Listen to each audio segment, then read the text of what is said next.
tiba, masa itu pun datang. Wabah pandemi COVID-19 melanda Ibu Pertiwi. Sektor pariwisata yang di dalamnya bernaung para pekerja seni adalah salah satu yang paling terdampak seiring adanya pembatasan sosial berskala besar yang menutup ruang gerak serta mata pencaharian para pekerja seni. Jatuh bangun, terus berusaha untuk melanjutkan hidup dengan sisa-sisa kemampuan yang ada. Tanpa adanya pemasukan, namun pengeluaran terus bertambah.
Dia sinar mulai terpancar menyinari awan gelap di bumi ini. Asa itu mulai muncul di depan mata. Pemerintah yang terus berusaha untuk membangkitkan sektor ekonomi rakyat, memberikan secercah harapan melalui program vaksinasi untuk melawan wabah pandemi COVID-19. Masyarakat yang begitu bergembira mengikuti semua anjuran pemerintah dan berdamai dengan tatanan kehidupan yang baru membawa harapan. Dunia akan tersenyum kembali seperti sedia kala.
bersama selalu terlindungi.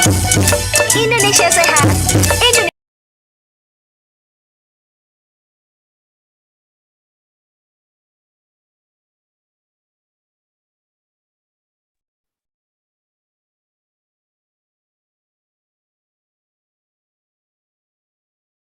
Hadirin yang saya hormati, sebentar lagi kita akan segera memulai acara webinar pelestarian budaya di era digital.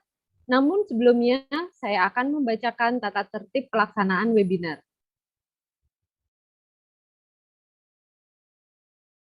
Room Zoom akan dibuka 30 menit sebelum acara dimulai. Ini sudah kita lakukan. Kemudian ID peserta menggunakan format instansi underscore nama. Peserta diharapkan mengaktifkan kamera dan memakai virtual background yang sudah disediakan oleh panitia.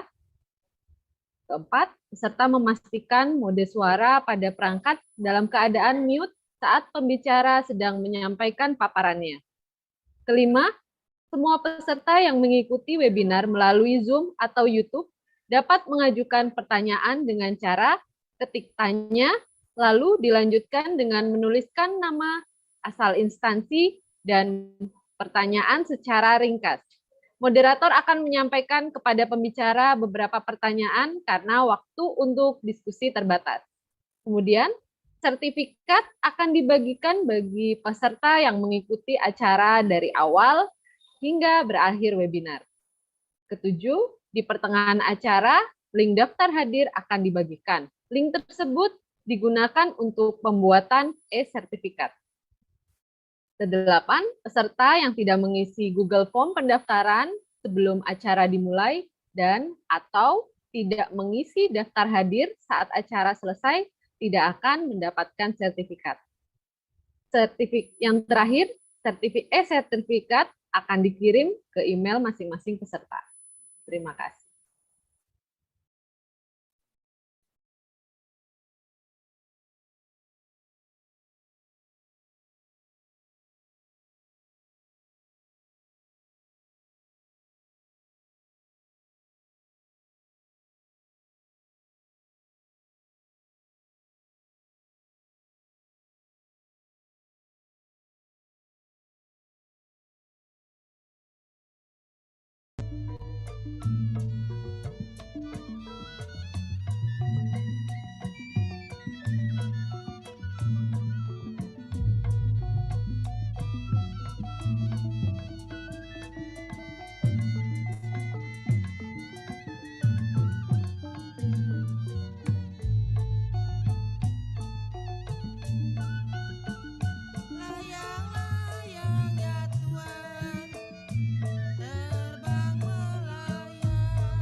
Baik, Bapak Ibu, pada hadirin sekalian, kita akan segera memulai acara webinar pelestarian seni budaya di era digital. Rombongan pengantin bawa roti buaya, ditambah seserahan isinya tas dan sepatu. Terimalah salam mulia dari saya. Assalamualaikum warahmatullahi wabarakatuh. Salam sejahtera bagi kita semua. Selamat datang, saya ucapkan yang terhormat Kepala Dinas Kebudayaan Provinsi DKI Jakarta, Bapak Iwan Henry Wardana. Yang saya hormati para Kepala Bidang, Kepala Suku Dinas 5 wilayah, dan Kepala Unit Pengelola di lingkungan Dinas Kebudayaan Provinsi DKI Jakarta. Yang saya hormati para narasumber pada pagi hari ini, kita ada 4 narasumber. Yang pertama ada Bapak Denta Mandra Pradipta Budiastomo, SDS, MSI. Beliau adalah Wakil Ketua Yayasan Pusdiklat Seni Ayudhya Pala. Yang berikutnya ada Bapak Dr. Aton Rustandi Mulyana, SSN, MSN. Beliau adalah Dekan Fakultas Seni Pertunjukan ISI Surakarta. Yang selanjutnya ada Bapak Denny Yuriandi, SSN. Beliau adalah praktisi perfilman. Yang berikutnya adalah Bapak atau biasa kita panggil Bang Atin Kisam selaku founder Asosiasi Seniman Tari Indonesia atau ASETI. Yang saya hormati moderator webinar kali ini yaitu Bapak Ervan Purwanto. Beliau adalah Ketua Yayasan Pusat Studi Betawi.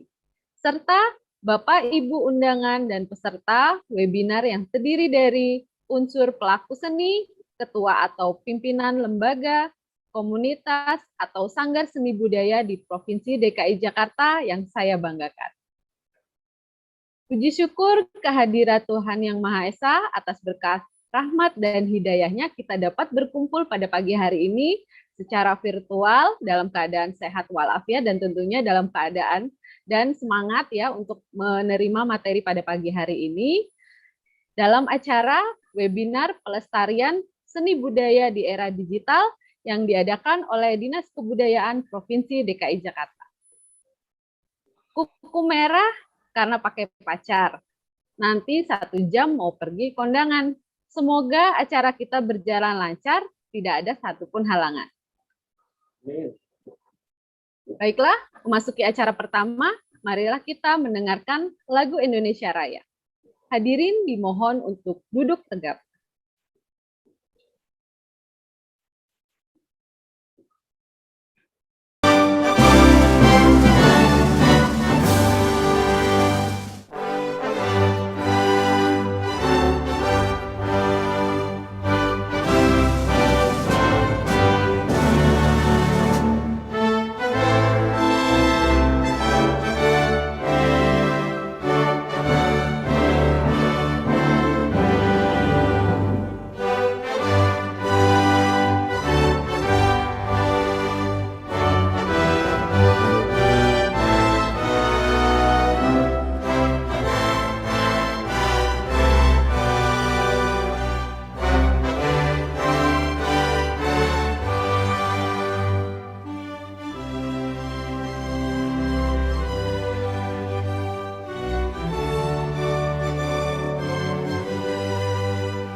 Acara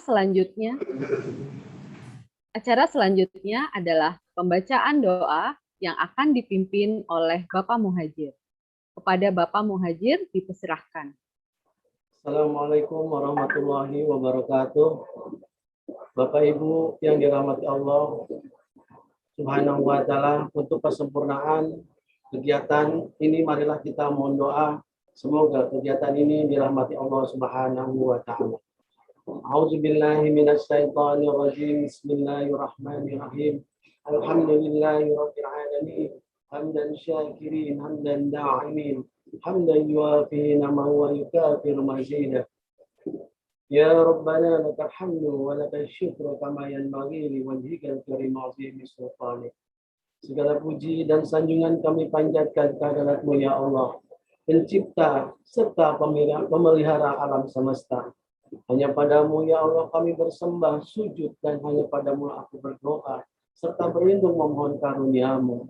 Ya Allah Tuhan kami, pada saat yang bahagia ini kami Dinas Kebudayaan Provinsi DKI Jakarta diliputi suasana sukaria mengadakan acara webinar seni budaya di era digital.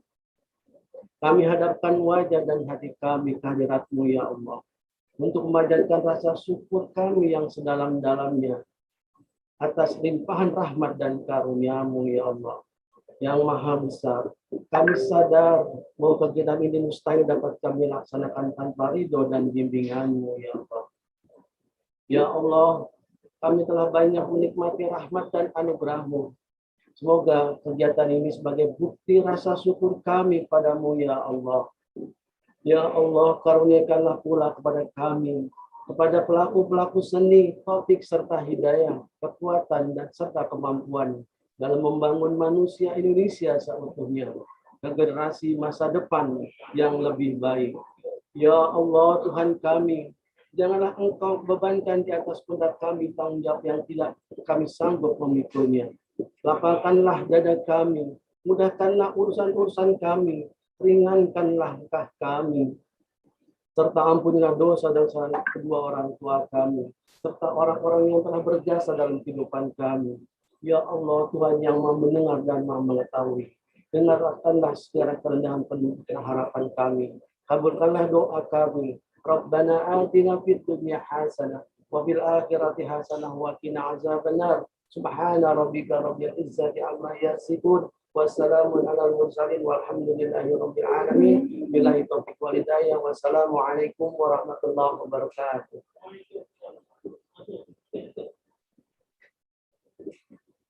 Waalaikumsalam warahmatullahi wabarakatuh. Terima kasih pada Bapak Muhajir. Memasuki acara selanjutnya, mari kita dengarkan sambutan dari Kepala Dinas Kebudayaan Provinsi DKI Jakarta sekaligus membuka webinar pelestarian seni budaya di era digital. Kepada Bapak Iwan Henry Wardana, dipersilahkan. Bismillahirrahmanirrahim. Bismillahirrahmanirrahim. Assalamualaikum warahmatullahi wabarakatuh. Pertama-tama marilah kita panjatkan puji dan syukur kehadirat Allah Subhanahu wa taala karena atas hidayah dan inayahnya kita semua dapat kembali bersama-sama berkumpul dalam kegiatan webinar pada hari Kamis tanggal 2 Desember 2021. Webinar ini mengangkat topik pelestarian seni budaya di era digital. Untuk itu, kita akan menyambut dengan baik para pembicara atau narasumber yang berkesempatan menyediakan waktunya hadir pada kegiatan webinar pagi hari ini. Mereka adalah Bapak Dr. Anton Rustandi Mulyana, MSN selaku Wakil Dekan Fakultas Seni Pertunjukan ISI Surakarta, Bapak Denta Mandra Pradipta Budi Astomo selaku Wakil Ketua Yayasan Pusdiklat Seni Ayodhya-Pala, kemudian yang terhormat Bapak Denny Yuryandi, SSN selaku praktisi perfilman dan pengajar sinematografi, yang semua ini akan dipandu oleh moderator yang hebat, yaitu Ketua Yayasan Seni Budaya Betawi, Bang Ervan Purwanto. Para hadirin dan peserta webinar sekalian, dengan mengucapkan Bismillahirrahmanirrahim, kegiatan ini tentu saja secara resmi dibuka. Bukan hanya oleh kami dari Dinas Kebudayaan Provinsi DKI Jakarta, tapi juga semua pihak melihat, bahkan ini ada yang hadir dari segala penjuru, bukan hanya dari Jakarta. Ada yang dari Madiun, ada yang dari Ponorogo, ada yang dari Batam, dan ada dari wilayah-wilayah lainnya yang ada di luar Provinsi DKI Jakarta. Salam santun untuk semuanya. Mudah-mudahan kita semua bisa diberikan nikmat kesehatan dan kekuatan dalam menghadapi masa-masa pandemi seperti saat ini. Bapak Ibu sekalian yang saya hormati, secara tidak langsung kondisi saat ini, yaitu di masa-masa pandemi, mau tidak mau, suka tidak suka, kita harus mampu untuk bertahan hidup dan menyesuaikan atau adaptif terhadap semua kondisi yang ada. Terlebih dengan pembelajaran pada pagi hari ini berkaitan dengan pelestarian seni budaya di era digital. Bapak, Ibu yang saya hormati, ada sesuatu yang mesti kita pahami bersama berkaitan dengan kondisi pertama adalah berkaitan dengan revolusi informasi secara digital. Dengan hadirnya revolusi industri secara digital atau yang bisa disebut dengan era digital ini, lambat laun seseorang akan semakin sulit atau bahkan tidak bisa lagi membedakan mana yang dimaksud dengan ruang publik dan ruang privat. Keterbukaan era digital ini benar-benar membentuk satu pribadi yang harus atau mutlak memahami mana jelas ruang-ruang tadi, yaitu ruang privat dan mana ruang publik. Mengapa demikian? Karena dia ada konsekuensi atau ada juga resiko. Keterbukaan era digital ini bukan tidak mungkin karena sifat seseorang yaitu sense of recognition, keinginan untuk diakui, menimbulkan konsekuensi atau risiko terhadap orang itu. Tidak perlu dijelaskan lebih detail, tapi memang kondisi ini mengakibatkan orang mengambil jalan pintas karena era-era digital ini menunjukkan bahwa pribadi seseorang berkeinginan untuk di-recognition tadi. Sebagai contoh, ada banyak orang yang saat ini dengan mudahnya tergoda dengan iming-iming ekonomi mengambil jalan pintas. Seperti misalnya dengan aplikasi-aplikasi digital, mereka bisa mempertontonkan yang dimaksud dengan ruang privat buat dirinya untuk dijadikan konsumsi publik, untuk mendapatkan pemasukan secara ekonomi bagi dirinya. Kemudahan-kemudahan seperti ini, lambat laun, suka tidak suka, kita harus terima. Karena yang namanya perkembangan ilmu dan teknologi, dia akan terus maju. Dan dia tidak akan bisa mundur. Kondisi ini tentu berbeda masanya dibandingkan beberapa waktu lalu. Terlebih di masa pandemi. Nah ini Bapak Ibu sekalian, di masa pandemi. Seakan-akan kita ini dipaksakan untuk lebih memahami apa yang dimaksud dengan penyesuaian terhadap perkembangan ilmu dan teknologi. Zoom meeting, live virtual tour, kemudian pembicaraan-pembicaraan lain dengan sifatnya instan yang face-to-face atau dari panggung-panggung yang tadinya penonton menjadi begitu bagian dalam sektor utama dalam pergelaran acara menjadi sedikit banyak terpengaruh karena situasi pandemi COVID-19 ini. Dulu orang masuk ke dalam area publik yang dulunya ada panggung, ada penonton, ada kontrol sosial. Mereka tampil, mereka ingin di-recognition dalam bentuk yang baik, face-to-face, interaksi sosial kemasyarakatan makin maju, kemudian ada rasa kepuasan tersendiri bagi penonton. Demikian juga buat para pekerja atau pegiat seni atau pelaku seni pertunjukan, karena ada penonton. Tapi dengan kondisi wabah pandemi, sesuatu itu bisa berubah. Dan kita dituntut untuk mampu menyesuaikannya. Seperti yang tadi di mana ruang privat dan ruang publik. Bila mana ada seseorang yang berkeinginan untuk direkognisi, pengakuan, kemudian melakukan hal-hal yang di luar nalar kita. Kadang-kadang iman tidak ada, keamanannya juga tidak dijaga, imunitas juga berpengaruh. Jadi berhati-hatilah terhadap perkembangan era keterbukaan informasi dan juga digital dalam kondisi seperti ini, terutama di tengah-tengah masa pandemi. Kemudian kita akan beralih kepada konsep bagaimana melestarikan seni budaya di tengah-tengah kondisi wabah pandemi COVID-19 yang masih melanda negeri kita tercinta ini di era-era digital yang makin lama makin maju. Pembahasan inilah yang akan dibahas oleh para praktisi atau narasumber atau informan kita supaya kita bisa belajar bagaimana caranya memahami, menyesuaikan atau fleksibilitas yang dituntut dalam menghadapi situasi seperti ini. Apa yang dikerjakan oleh kita pada pagi hari ini apabila kita mampu berpikir lebih dalam, tentu akan menambah wawasan pengetahuan dan keilmuan kita secara bijak bagaimana mengendalikan perkembangan era digital di dalam kehidupan kita sehari-hari. Bayangkan seseorang yang begitu dikenal, tiba-tiba karena kesalahan secara digital, satu klik saja, itu bisa berpengaruh terhadap kehidupannya di masa yang akan datang. Hanya karena kebutuhan ekonomi, orang rela untuk mengeluarkan ruang-ruang privatnya untuk dikonsumsi publik.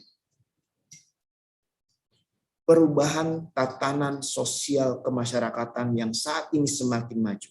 Oleh sebagian pihak dianggap ini sebagai sebuah opportunity, sebagai sebuah peluang untuk mengambil keuntungan.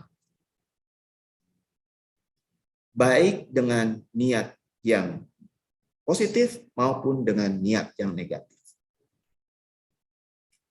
Bapak Ibu sekalian, khususnya para pekerja seni, pegiat seni pertunjukan yang saya hormati. Pada pagi hari ini harapan saya bersama dengan segenap jajaran di lingkungan Dinas Kebudayaan DKI Jakarta bisa berharap banyak agar Bapak Ibu menyesuaikan dengan situasi kondisi saat ini. Pandemi belumlah usai, namun amatlah bijak bahwa kita harus beradaptasi, harus mampu bertahan menyesuaikan kondisi yang ada. Kekuatan iman, kekuatan keamanan kita, dan juga imunitas kita. Menjaga kondisi ini semua. Sekali lagi, terima kasih banyak kepada para narasumber, yaitu Pak Aton, Pak Denta Mandra, dan juga Pak Denny Yuryandi, yang sudah menyediakan waktunya untuk kita semua. Bersama dengan Bang Ervan Purwanto selaku moderator, tentunya pembicaraan ini akan semakin menarik. Diskusi keluarkan untuk konstruktif, untuk perbaikan kita semua ke depan. Salam hormat dari kami akan berpantun. Pertama adalah harta yang sebenarnya bukanlah kekayaan. Kesehatan adalah yang utama. Salam santun dari Dinas Kebudayaan dengan webinar Kita Selalu Bersama. Akhirul kalam, atas nama Dinas Kebudayaan Provinsi DKI Jakarta, saya sampaikan ucapan Bismillahirrahmanirrahim. Dengan ini, webinar pelestarian seni budaya di era digital dinyatakan dibuka untuk umum. Wassalamualaikum warahmatullahi wabarakatuh. Waalaikumsalam warahmatullahi wabarakatuh. Terima kasih kepada Bapak Iwan Hendri Wardana telah memberi sambutan sekaligus membuka acara webinar pelestarian seni budaya di era digital. Acara selanjutnya adalah acara inti, yaitu pemaparan materi oleh para narasumber. Namun sebelumnya saya ingin kembali mengingatkan kepada para peserta webinar untuk nantinya mengisi daftar hadir yang akan kami tautkan di tengah acara pada kolom chat. Untuk nantinya kami akan memberikan e-sertifikat. Sekaligus nanti diperkenankan bertanya dengan menulis pertanyaan pada kolom chat. Baiklah, acara inti yaitu pemaparan materi oleh narasumber yang akan dipimpin oleh moderator kita yaitu Bapak Ervan Purwanto. Beliau adalah Ketua Yayasan Pusat Studi Betawi. Kepada Bapak Ervan, waktu dipersilahkan. Ya, Assalamualaikum warahmatullahi wabarakatuh. Sebelum ini saya mau berpantun juga, nggak mau kalah nih dengan MC Mbak Farah juga Pak Kadis, Pak Iwan Wardana. Beli senar di toko Mpokinar dekat rumah Po Ayah. Webinar ini bukan sembarang webinar, ini webinar untuk kemajuan para pelaku seni dan budaya. Ya, alhamdulillah kita semua dapat mengikuti kegiatan webinar pada pagi hari ini. Webinar pagi hari ini sangat luar biasa dan temanya sangat relevansi, yaitu mengangkat mengenai pelestarian seni budaya di era digital. Kita sudah sama-sama mendengar tadi Pak Iwan Henry Wardana selaku Kepala Dinas Kebudayaan Provinsi DKI Jakarta memberi sambutan yang begitu luar biasa sekali bahwa dengan adanya keterbukaan di era digital ini, hampir semua orang tidak bisa memanfaatkan atau memilah mana ruang publik dan mana ruang privat, yang akhirnya menjadi senjata yang saat ini lebih banyak ke negatifnya gitu. Makanya ada istilah jejak digital sangat menyakitkan. Nah, webinar hari ini kita tidak akan bicara bahwa jejak digital akan menyakitkan, tetapi akan lebih berperan kepada jejak digital sangat manis dan dapat menumbuh kembangkan potensi, bahkan menghasilkan profitivitas. Kenapa saya bilang seperti itu? Karena kita memiliki atau dihadiri informan atau narasumber pada pagi hari ini sangat luar biasa semua. Saya mengulang lagi bahwa narasumber kita pada pagi hari ini adalah Bapak Dr. Aton Rustandi SN, MSN, Wakil Dekan Fakultas Seni Pertunjukan ISI Surakarta. Lalu ada Bang Denta Mandra Pradipta Budiastomo SDS MSI, Wakil Ketua Yayasan Pusdiklat Seni Ayo BP Alam, dan ada Kang Denny Yuryandi SSN, praktisi perfilman, dan nanti ada Bang Ating Kisam, founder Asosiasi Seniman Tari Indonesia atau ASETI. Saya tidak akan berpanjang kalam dan menghemat waktu. Tentunya para peserta daripada webinar pagi hari ini ingin sekali mendengar dan pengetahuan dari para narasumber. Kita langsung kepada narasumber pertama. Mohon waktunya untuk Bapak Dr. Aton Rustandi SN MSN. Untuk waktu dan tempatnya kami persilakan Pak pemaparannya. Mohon izin Pak Aton. Terima kasih moderator Pak Ervan. Assalamualaikum warahmatullahi wabarakatuh. Selamat pagi, salam sejahtera, Om Swastiastu, Namo Buddhaya. Yang terhormat Kepala Dinas Kebudayaan Pak Iwan, juga para Kepala Kabid dan Kepala Sudin, dan para undangan serta peserta yang lain, dan rekan-rekan narasumber, juga panitia. Mohon izin pagi ini saya ingin memberi semacam sharing pengalaman, terutama mungkin topik yang akan saya hadirkan ini tentang perjumpaan seni pertunjukan, ruang virtual, dan media sosial. Dalam hal ini, saya mengasumsikan bahwa perjumpaan itu sejenis pertemuan, yaitu pertemuan, di mana biasanya kita bertemu dengan sesuatu yang mungkin asing, atau bisa jadi sudah dikenali. Namun menariknya dari perjumpaan itu, dari sesuatu yang asing, itu semakin lama kita akan semakin kenal. Bahkan mungkin lama-lama kita bisa berteman, bahkan mungkin bisa berkeluarga. Nah, dalam hal ini saya menganalogikan bahwa yang namanya seni pertunjukan maupun ruang virtual atau dunia virtual atau media sosial, itu saya analogikan seperti itu. Nah, menariknya justru apa yang terjadi ketika itu bertemu, justru kita menemukan reaksi-reaksi, aneka macam reaksi. Gitu. Tadi udah disinggung oleh kepala dinas, gitu. Persoalan tentang ruang privasi, gitu. Ruang publik, termasuk hal-hal yang negatif positifnya. Gitu. Nah di sini saya mengatakan ternyata ada sesuatu yang sifatnya resisten, tapi juga ada yang sifatnya akomodatif. Tapi di sisi lain juga kita bisa melihat munculnya peluang-peluang atau munculnya karya-karya baru atau kreasi-kreasi baru dan aneka macam yang bermunculan di situ. Nah dalam hal ini saya ingin mencoba mendudukan dulu satu persatu, misalkan seni pertunjukan. Ada 3 dimensi yang ingin saya tekankan dalam seni pertunjukan ini, yaitu pertama bahwa seni pertunjukan memang kita sering dikenal bahwa itu di dalamnya ada musik, ada tari, ada teater pedalangan. Namun kini berkembang sangat dinamis karena ada pemaduan-pemaduan baik di antar elemen seni pertunjukan maupun juga dengan unsur yang lain. Nah, hal itu dimungkinkan karena seni pertunjukan sendiri itu memiliki dimensi kreasi. Di dalamnya ada imajinasi kreatif. Ada intuisi, ada kemampuan memprediksikan, membaca sesuatu situasi termasuk yang ke depan itu akan seperti apa. Juga tidak kalah penting adalah emosi. Emosi-emosi, perasaan-perasaan yang ingin diutarakan, disampaikan di situ.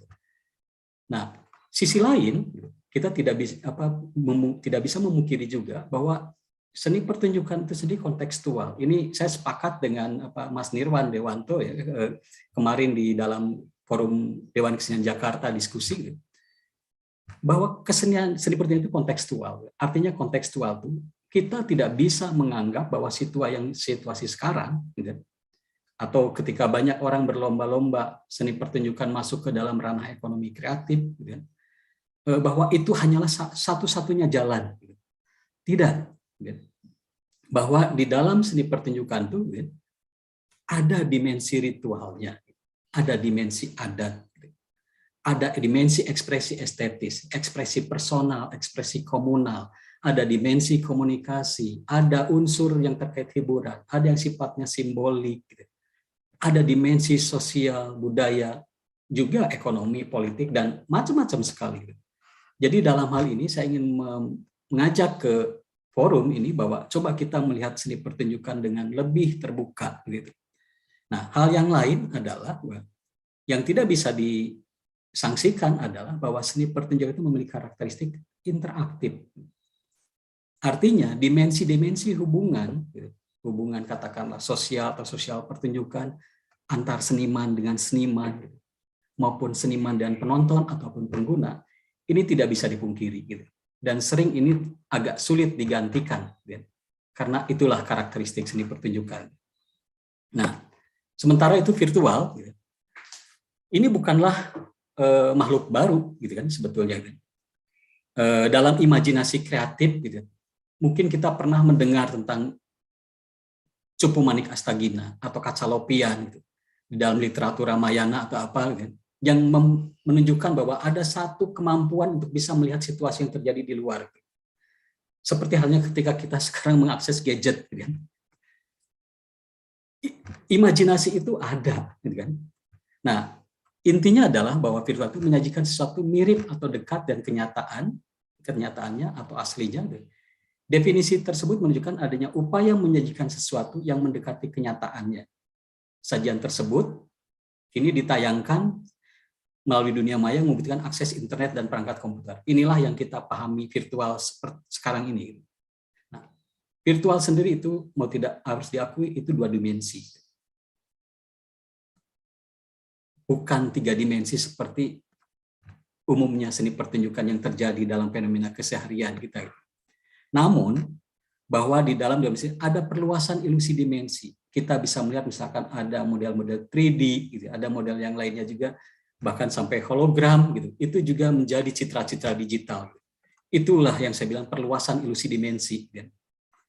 Persoalannya adalah, meskipun demikian, virtual itu sulit untuk menggantikan apalagi menghilangkan dimensi fisik. Saya sependapat dengan Maur Bonovan, gitu, bahwa dunia virtual itu hanyalah pemanjangan dari kehidupan. Artinya bahwa dari kehidupan kita yang katakanlah yang sekarang ini, kita mengenal lagi ada katakanlah praktek kehidupan yang katakanlah baru gitu ya. Yang mau tidak mau tadi kita akan berjumpa, akan berkenal, mungkin juga kita bisa jadi akan berkeluarga atau bersaudara dengan itu. Nah, salah satu bentuk dari virtual itu gitu, adalah munculnya media sosial. Dalam hal ini saya ingin memaknai lebih sederhana saja prinsipnya gitu, bahwa media sosial itu sebetulnya merupakan persilangan gitu, antara media dan teknologi informasi dengan aktivitas sosial. Tadi disinggung oleh Pak Kepala Dinas, gitu. Saya sependapat dalam hal ini bahwa kalau kita kutip misalkan dari apa yang disampaikan oleh Mas Mikel, gitu, media itu menjadi tempat bersilaturahmi secara virtual. Artinya dari kalau kita anggap ini pemanjangan kehidupan itu, ada ruang silaturahmi secara virtual yang dimana kita bisa gitu, mendekatkan antara mereka yang jauh. Contoh seperti hari ini yang terjadi. Dengan bantuan misalkan teknologi Zooming ini, misalkan, saudara dari Aceh bisa hadir, saudara dari Kendari bisa hadir, gitu, dari Madiun, dari mana-mana, gitu, yang akhirnya kita merasa dekat, walaupun secara virtual. Nah, keuntungannya apa? Sebetulnya media sosial ini bisa diposisikan sebagai distributor eksistensi. Kalau tadi dikatakan bahwa ada kemungkinan bahwa artikulasi kehidupan kita itu bisa kita nyatakan dalam dunia virtual, eksistensi kita bisa hadir, bahkan kita bisa memproduksi eksistensi kita. Tapi tadi sudah diingatkan oleh Pak Iwan, juga Pak Moderator, bahwa hati-hati dalam kita mensikapi itu, karena kadang-kadang ada sisi baik, atau mungkin sisi kelebihannya, tapi juga ada juga sisi kelemahannya. Nah, di sini yang sering kita lihat memang banyak sekali media sosial menjadi produsen citra dari eksistensi untuk para konsumen seni. Media sosial menjadi wadah berbagai informasi yang tidak dibatasi dalam ruang dan waktu. Ini saya ambil posisi yang netral. Nah, apa perjumpaannya itu? Kalau kita perhatikan di sini, rupanya bahwa di dalam praktek ruang seni pertunjukan itu ada ruang fisik yang ini tidak bisa kita hindari. Orang masih membutuhkan ini.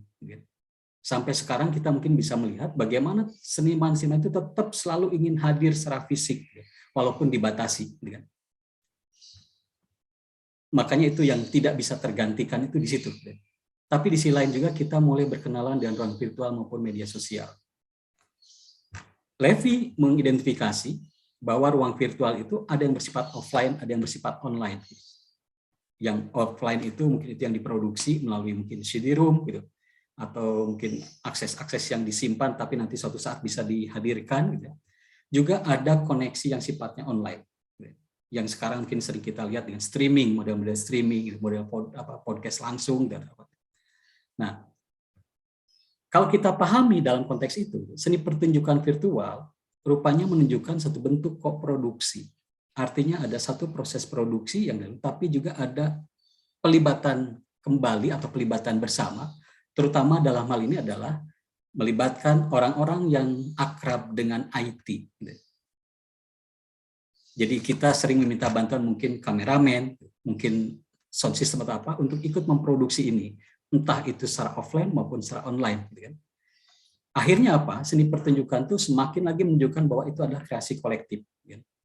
Sulit sekali untuk menunjukkan bahwa betul-betul itu adalah karya personal, yang tidak melibatkan pihak-pihak yang lain. Dan kecenderungannya menjadi rancangannya menjadi terbuka. Nah, kalau kita mau hubungkan dengan ilmu komunikasi dalam ini, misalkan ternyata seni pertunjukan itu merupakan praktek remediasi. Jadi seni pertunjukan ada di ruang virtual maupun media sosial. Itu adalah sebuah remediasi, representasi dari satu medium ke medium yang lain. Nah, ini yang saya kutipkan satu informasi terbaru di dalam majalah majalah bulanannya mahasiswa-mahasiswa yang dibiayai oleh pemerintah Jerman. Saya kutipkan salah seorang dokter antropologi di sini.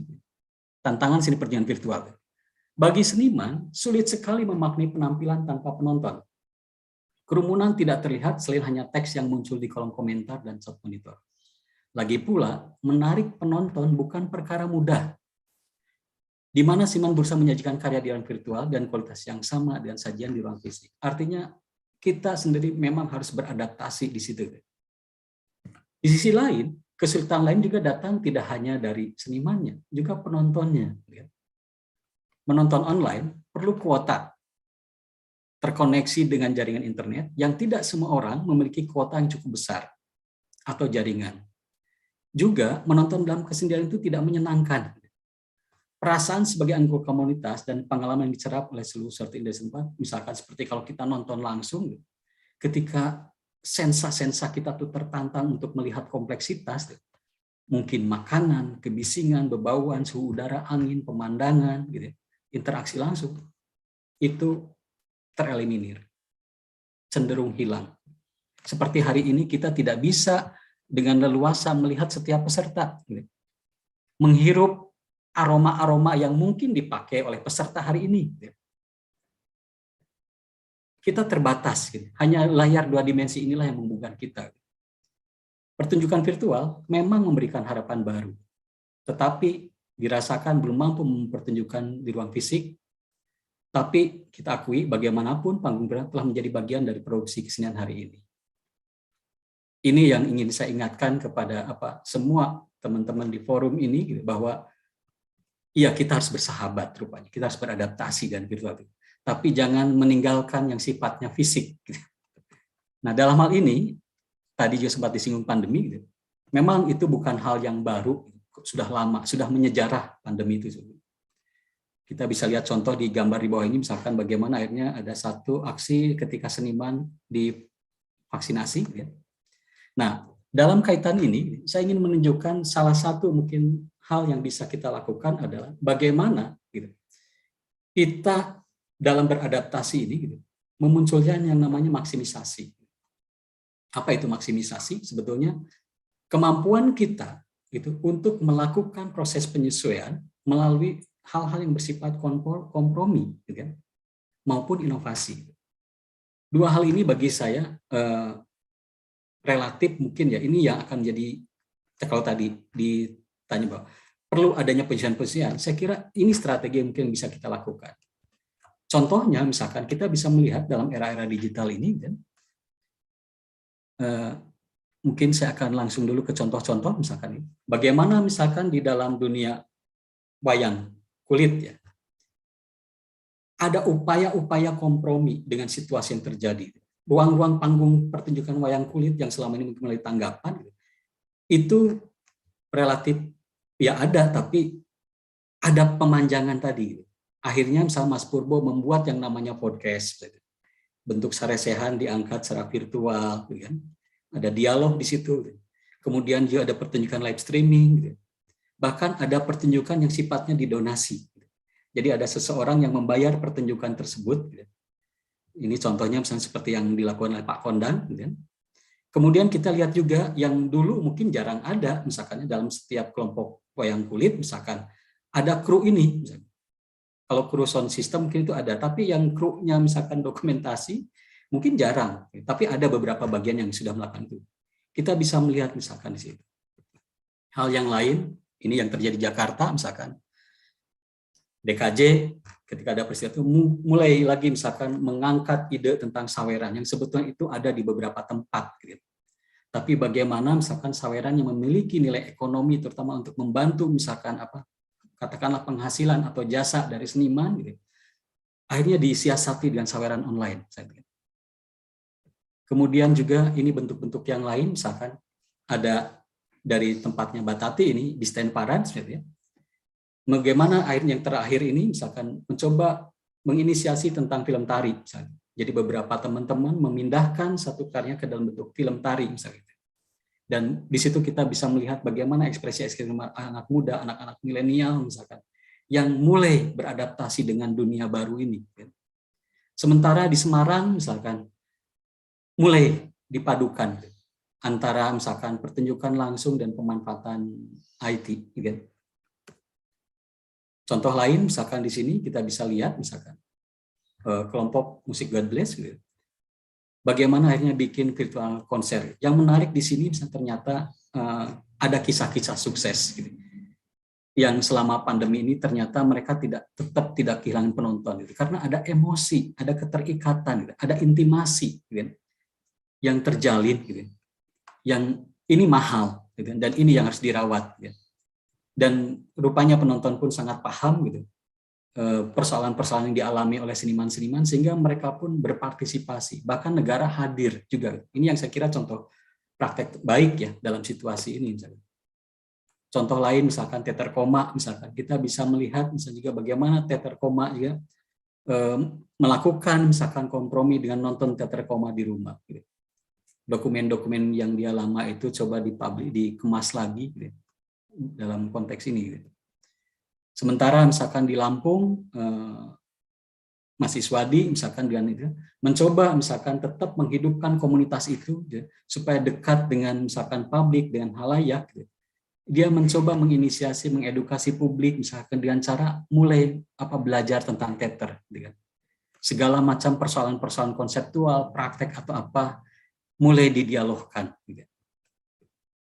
Itu contoh-contoh kompromi juga, misalnya kita bisa lihat contoh inovasinya, misalkan komunitas di Jogja misalkan dari Mas Bondan misalkan mengajak anak-anak muda bikin sineprak misalkan, sinema ketoprak misalkan. Juga di dalam Sobis misalkan kita bisa melihat bagaimana misalkan konser 7 ruang yang diinisiasi oleh DSS gitu. Yang ini juga menjadi contoh misalkan kesuksesan dari bagaimana mereka mensiasati atau bernegosiasi dengan peristiwa pandemi, termasuk yang bernegosiasi dari ruang virtual dan media sosial misalkan itu. Ini contoh digitalisasi bagaimana karya-karya lama itu akhirnya didigitalkan, karena akhirnya ini bisa memenuhi untuk kebutuhan arsip maupun kebutuhan arsip on demand, bisa dihadirkan kapan.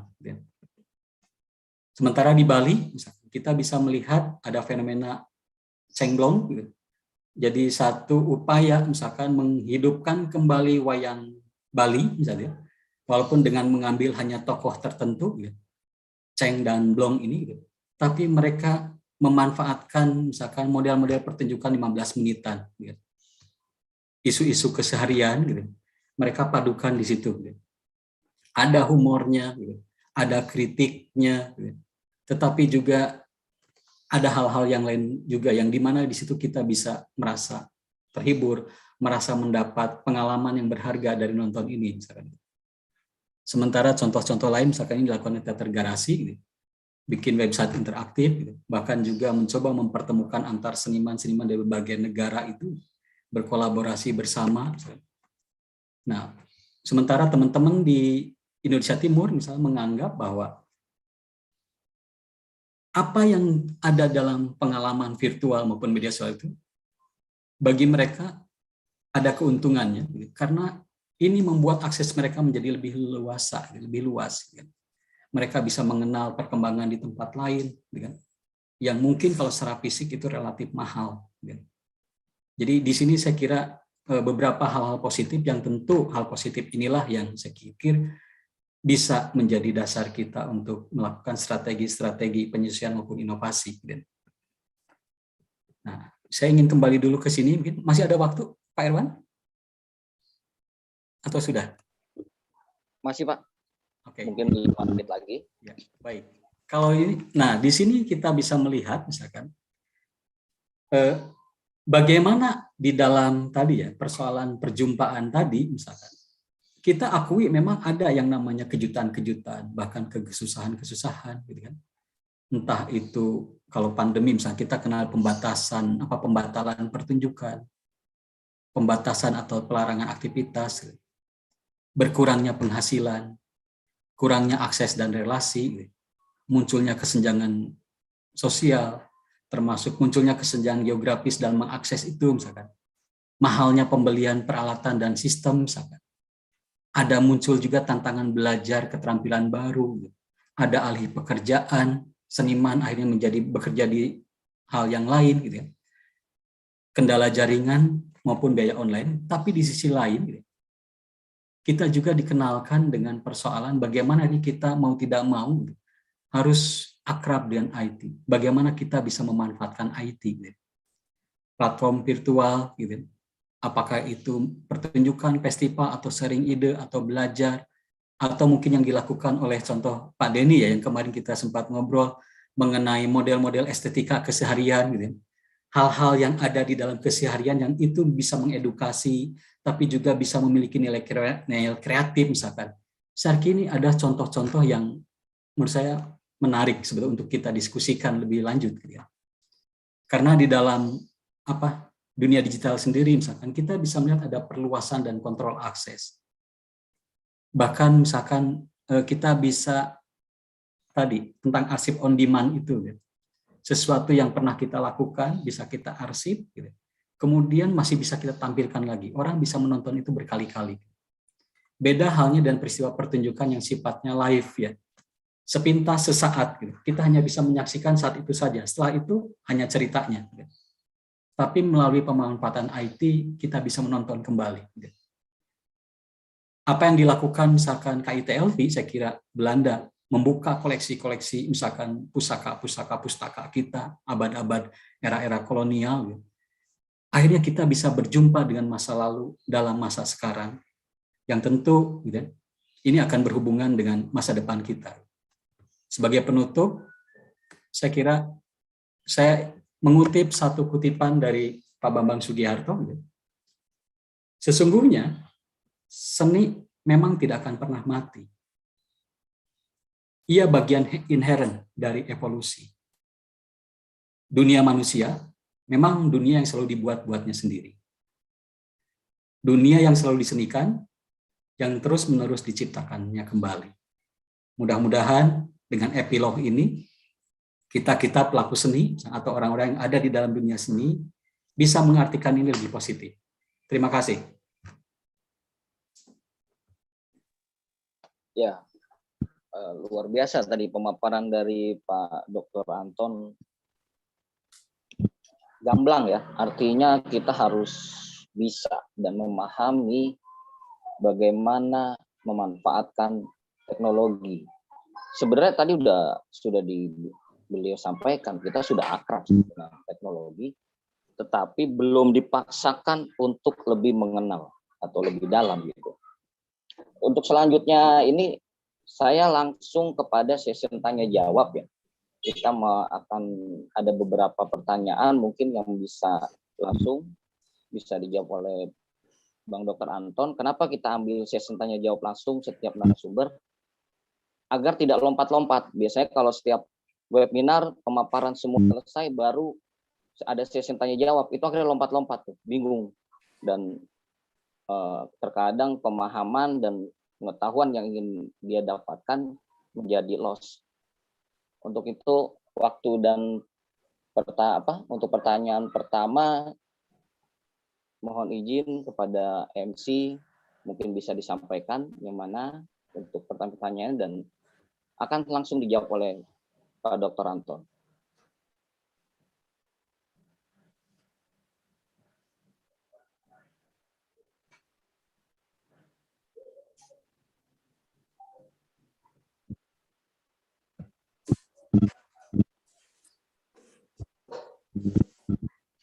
Sudah ada pertanyaannya?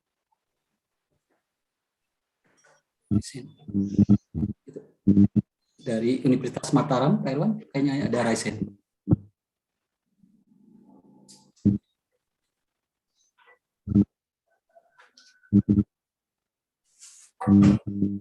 Assalamualaikum warahmatullahi wabarakatuh.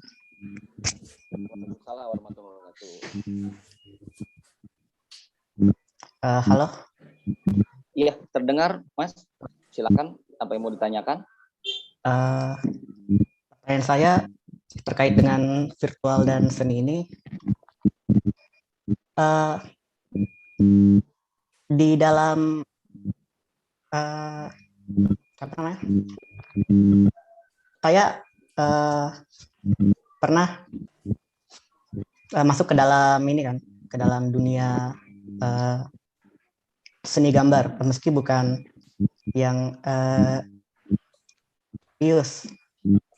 Nah, di dalam sana ada pernah orang yang menilai bahwa seni gambar yang digambar secara digital bukan merupakan bentuk seni yang sesungguhnya. Bagaimana pendapat Bapak terkait hal tersebut? Terima kasih. Ya, mohon bisa langsung dijawab, Bang Dr. Anton, izin. Ya, itu yang saya bilang tadi ya, bahwa misalnya dalam perjumpaan itu ada yang resisten, kadang-kadang ada yang adaptif. Ya. Mungkin tadi saya bisa tahu itu bentuk yang resisten, yang menganggap bahwa apa yang konvensional itulah yang dianggap yang umum, seni yang biasanya, bahwa itulah gambar. Tapi mungkin kita juga harus melihat ya fakta-fakta lain, misalnya ketika animasi hadir, sesuatu yang digambar, yang digerakkan, bahkan sekarang saya pakai mesin, dan orang-orang bekerjanya juga dengan model-model grafis seperti itu. Kita tidak bisa menutup mata bahwa itu bukan seni, karena di situ ada imajinasi, ada kreativitas.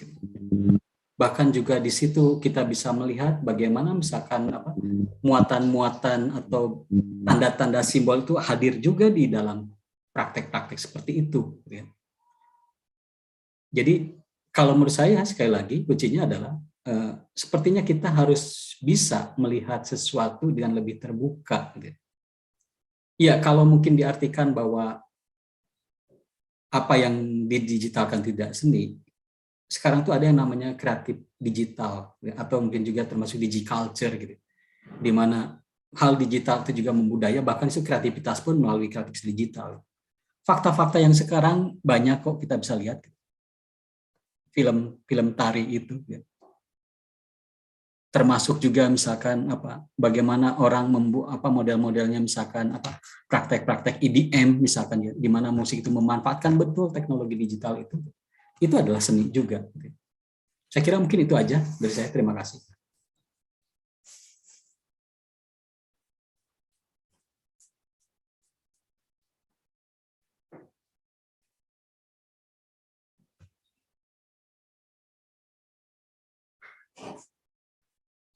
Halo?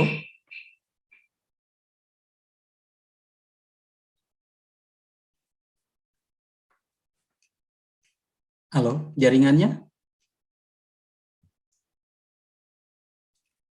Ya, halo Mas Irfan?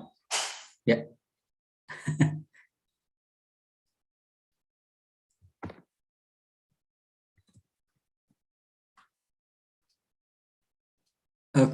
Mikrofon Mas Irfan ya? Mikrofonnya saya, mohon maaf. Mungkin tadi Mas Abdul Muhyiddin dari Universitas Mataram bisa mendapat pencerahan dan memahami bahwa sebenarnya digital juga termasuk seni ya, seperti tadi kartunis ataupun bentuk-bentuk lain di dunia virtualisasi. Nah, tadi saya sempat melihat ada Mas Wasis Andri Wibowo ya. Mohon izin Mas Wasis untuk pertanyaannya, dipersilakan. Ya, baik. Saya hidupkan dulu. Oke. Assalamualaikum warahmatullahi wabarakatuh. Selamat pagi semuanya. Mohon izin bertanya ke Pak Aton selaku narasumber. Senang sekali pagi ini bisa bergabung di Zoom meeting ini. Menarik sekali karena kita membicarakan masalah seni dan budaya. Saya hanya ada satu pertanyaan untuk Pak Aton. Mungkin bisa dijelaskan antara seni yang digital dengan budaya digital, Pak. Mungkin kami perlu ada sedikit penjelasan antara tadi membicarakan seni ya, seni digital dan budaya digital. Itu apa korelasi atau mungkin hubungan atau mungkin apa, mungkin bisa dijelaskan Pak Anton. Terima kasih Pak Anton. Baik, Pak Wasis. Izin langsung Mas Irfan. Ya, Pak Wasis, umumnya memang kita mengartikan budaya itu sebagai sesuatu yang lebih luas ya. Kalau misalkan ya kita mengacu kepada misalkan Kuncalaningrat, Meriam atau itu, bahwa dalam budaya itu memang ada hal yang berkaitan dengan gagasan, pikiran, kemudian juga ada perilakunya, ada produk, dan itu bisa aneka macam-macam. Bisa berupa bahasa, bisa berupa hal yang berkaitan dengan aktivitas pencaharian, perilaku, ritual, gitu kan. Termasuk cara kita belajar juga, pendidikan, gitu kan, teknologi, gitu, kesenian, gitu. Itu bisa kita anggap sebagai sebuah kebudayaan. Nah, dalam budaya itu, ya kalau kita sudut pandang antropologi lah ya, gitu, memang kita bisa melihat bahwa dalam budaya itu ada yang namanya sub tadi, gitu, yaitu namanya seni. Gitu. Jadi yang mungkin lebih spesifik, gitu, tidak lagi misalkan kompleks, misalkan apa, memuat mata pencahariannya, memuat ritualnya, memuat ideologinya, gitu, memuat teknologinya atau apa, gitu, tapi lebih kepada praktik-praktik artistik yang memiliki nilai estetik misalkan itu. Nah, di dalam lingkup itu bisa disebut seninya. Gitu. Namun kita tidak bisa menutup mata gitu, bahwa meskipun seni itu bisa dianggap sebagai sub dari budaya, tapi di dalam seni juga itu bisa kita anggap sebagai sebuah budaya. Ya. Contoh misalnya Pak, ya. Ini saya nggak ambil contoh yang digital dulu, misalnya, atau mungkin nggak apa-apa digital aja Pak. Seperti tadi misalkan kita bisa melihat satu contoh yang di Mas Purbo lah misalkan. Kita bisa melihat di situ bukan hanya sebagai tampilan beliau, gitu Pak. Tampilan beliau bagaimana memainkan wayang, gitu kan, menyusun cerita, ada unsur dramaturginya misalnya kan, mengelola tentang iringannya, gitu kan, juga mengelola tentang kapan misalkan wayang-wayang tokoh-tokoh itu akan dihadirkan, misalnya. Tapi di situ kita misalkan bisa melihat juga misalkan sisi bahasa yang dia gunakan. Bagaimana ternyata mulai pertanyaan Mas Purbo kita bisa mengenal, oh ada bahasa-bahasa, mungkin bahasa-bahasa Jawa yang lama, gitu. Mungkin sebagian bahasa Jawa kuna, gitu. Mungkin ada bahasa Jawa baru, ada mungkin juga ada bahasa, atau mungkin bahasa-bahasa slang, misalnya bahasa-bahasa ini. Dari sisi misalkan perilaku sosial kita juga bisa melihat misalkan bagaimana struktur sosial yang ada di dalam wayang yang juga itu relatif misalkan bisa mencerminkan tentang representasi orang Jawa. Ya. Bisa saya lanjutkan gitu. Nah, hal yang lain lagi misalkan kita juga bisa melihat model aktivitas ekonomi gitu. Tadi contoh misalkan ada ternyata model sistem misalkan tanggapan dengan cara oke, saya memberikan bayaran sekian puluh juta misalnya yang tentu harganya lebih murah daripada harga penggunaan langsung gitu kan. Tolong tampilkan lakon sesuai ini saya misalkan. Tapi nama saya ada di situ gitu. Di situ kita bisa melihat pola ekonomi yang muncul. Nah, dari contoh-contoh itu saya anggap bahwa dalam sebuah praktek seni ternyata kita bisa bicara mengenai kebudayaan.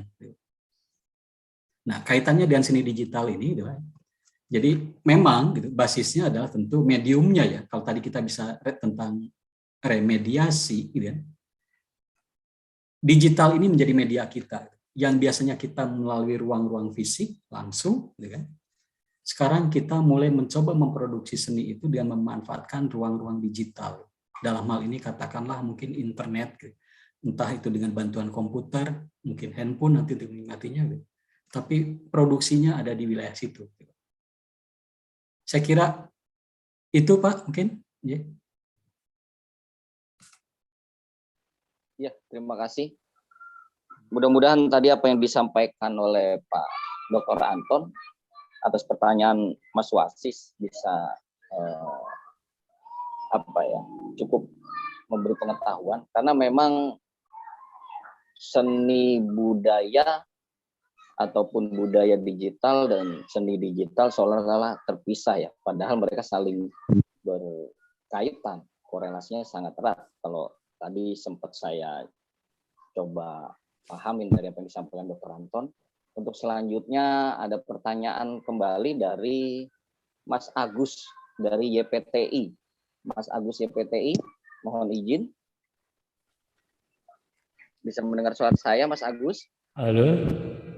Iya. Dengar suara saya, Pak? Lihat terdengar, nanti langsung dijawab oleh Pak Dr. Anton. Monggo. Terima kasih atas waktunya. Selamat pagi, rekan dan para narasumber.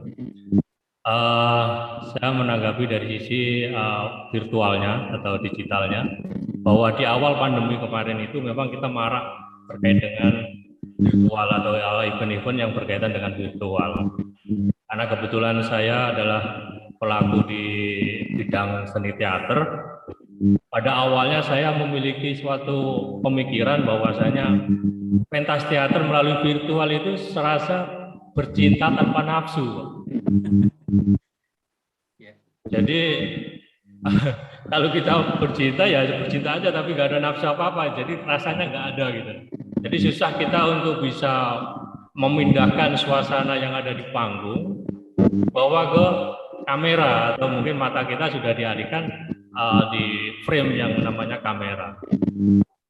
Tapi lambat laun saya mencoba mengikuti yang namanya pergerakan virtual ini, sehingga saya dari YPD ini kemarin sempat 1 bulan full setiap hari kita mengadakan yang namanya monolog virtual. Jadi 1 bulan full kita mengadakan virtual seluruh Indonesia ya, dari setiap provinsi ada. Di situ memang menarik, banyak dari beberapa konsep dari teman-teman terkait dengan virtual yang kita sudah barang tentu pementasan panggung direkam itu bisa salah jebak atau salah pengambilan gambar sudah jadi dokumentasi gitu kan. Kalau kita menafsirkan virtualnya terkadang bisa nyampe ke namanya sinematografi gitu, ada mungkin film gitu kan. Nah, padahal kita di sini bukan di wilayah sinematografinya atau dokumentasi, namanya pementasan virtual. Di situ banyak sekali penafsiran dari teman-teman yang melakukan kegiatan monolog virtual secara nasional itu terkait cara pengambilan gambar yang benar itu seperti apa, supaya suasana apa yang kita dapatkan di live atau di panggung bisa nyampe ke penonton dan tidak menghilangkan dari kaidah-kaidah dari bahasa pementasan dari teater. Nah, kita masih mengarah ke ini, apa namanya, ke SDM, di mana para pelaku teater atau pelaku budaya mungkin hampir 80 atau 90%, kalau ini perhitungan saya pribadi atau mungkin omongan yang mungkin kurang berdasar, dalam arti nggak ada penelitian yang saya dapat. Mungkin 90% pelaku budaya itu gaptek. Sehingga jangankan untuk mengambil gambar untuk sebuah pementasan, untuk ngikutin Zoom terkadang juga bingung. Ini harus saya menekan apa, saya harus melakukan apa sehingga biar gambar saya bisa muncul, atau mungkin ganti background. Nah, itu hanya batas dari Zoom aja kita kadang udah bingung gitu, dari para pelaku budaya. Namun mau tak mau kita sebagai pelaku budaya memang harus mengikuti perkembangan zaman. Namun ini di sini karena panitianya adalah dari dinas, paling tidak saya berharap dinas ini tidak hanya menyebarkan dari sisi webinarnya, tapi juga mempersiapkan SDM untuk pelaku budaya untuk meningkatkan pengertian terkait dengan virtual itu seperti apa. Mungkin saya rasa itu sih mungkin untuk pertanyaan secara ininya saya kurang ini, saya hanya menjabarkan itu aja. Terima kasih. Ya, saya sependapat ya. Memang ini nggak ada penting, tapi ini semacam sharing ya, pengalaman. Betul tadi Mas, yang ada catatan saya tentang interaksi itu, Mas. Jadi ketika yang dialami oleh Mas gitu, bahwa ternyata misalkan itu seperti tidak ada nafsu gitu. Itulah memang karakteristik dari sebenarnya pertunjukan fisik gitu. Di mana justru kita tuh malah tertantang gitu. Ada challenge ketika ada penonton hadir, itu malah ada challenge bagi kita gitu kan. Untuk meningkatkan lagi kualitas pertunjukannya. Tapi sementara ketika tidak ada gitu, ya nggak ada challenge itu gitu. Nah, kuncinya memang ketika di virtual, saya sependapat tadi, bagaimana sebenarnya namanya kamera itu harus menggantikan kehadiran tubuh aktornya. Nah, persoalannya adalah apakah misalkan tubuh aktor itu terrepresentasikan oleh mata kamera itu, atau juga misalkan apakah kameramen itu bisa menggantikan tubuh aktor itu? Karena kan penonton tidak mampu dalam arti melihat lebih jauh dari itu ya, hanya apa yang melalui mata kamera itu. Nah, saya dalam hal ini tentu saya sependapat memang pembinaan SDM gitu ya, bahwa mau tidak mau seniman pun harus belajar. Apakah mungkin mengenal prinsip-prinsip, gitu kan? Mungkin bisa sampai mengoperasikan, misalkan. Atau lebih jauh misalkan bisa saja menjadi sebuah expert, misalkan. Ini yang harus dipikirkan, saya kira, ya bagaimana proses kita akan menata itu, gitu. Termasuk sisi lain, gitu. Menurut saya juga salah satu kuncinya juga adalah perlunya kolaborasi. Kemampuan kita membuka diri dengan bidang apapun ini saatnya sebetulnya. Karena kita banyak dapat contoh, misalnya bagaimana lahirnya seni terapi, seni untuk konflik sosial, seni untuk keperluan marketing digital, misalkan, termasuk seni yang lain macam-macam lagi. Gitu. Itu juga karena kolaborasi dengan berbagai macam pelaku-pelaku, tentunya dengan aneka macam kompetensi. Ya. Itu mungkin sharing saya, Mas. Matur nuwun. Ya, sangat menarik tadi tanya jawabnya. Ini yang terakhir ya untuk di session narasumber pertama kita kepada Mas Kimung Sekojon. Mohon izin. Siap. Baik, Assalamualaikum warahmatullahi wabarakatuh. Terima kasih Pak Moderator.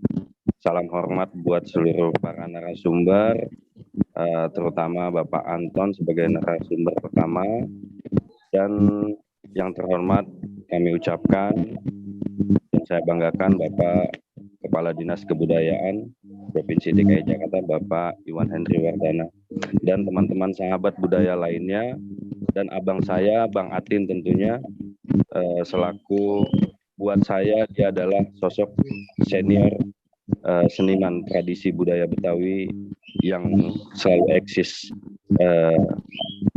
dalam berkontribusi seni kebudayaannya. Baik, Pak Anton, mohon izin saya ingin bertanya dalam situasional pandemi saat ini.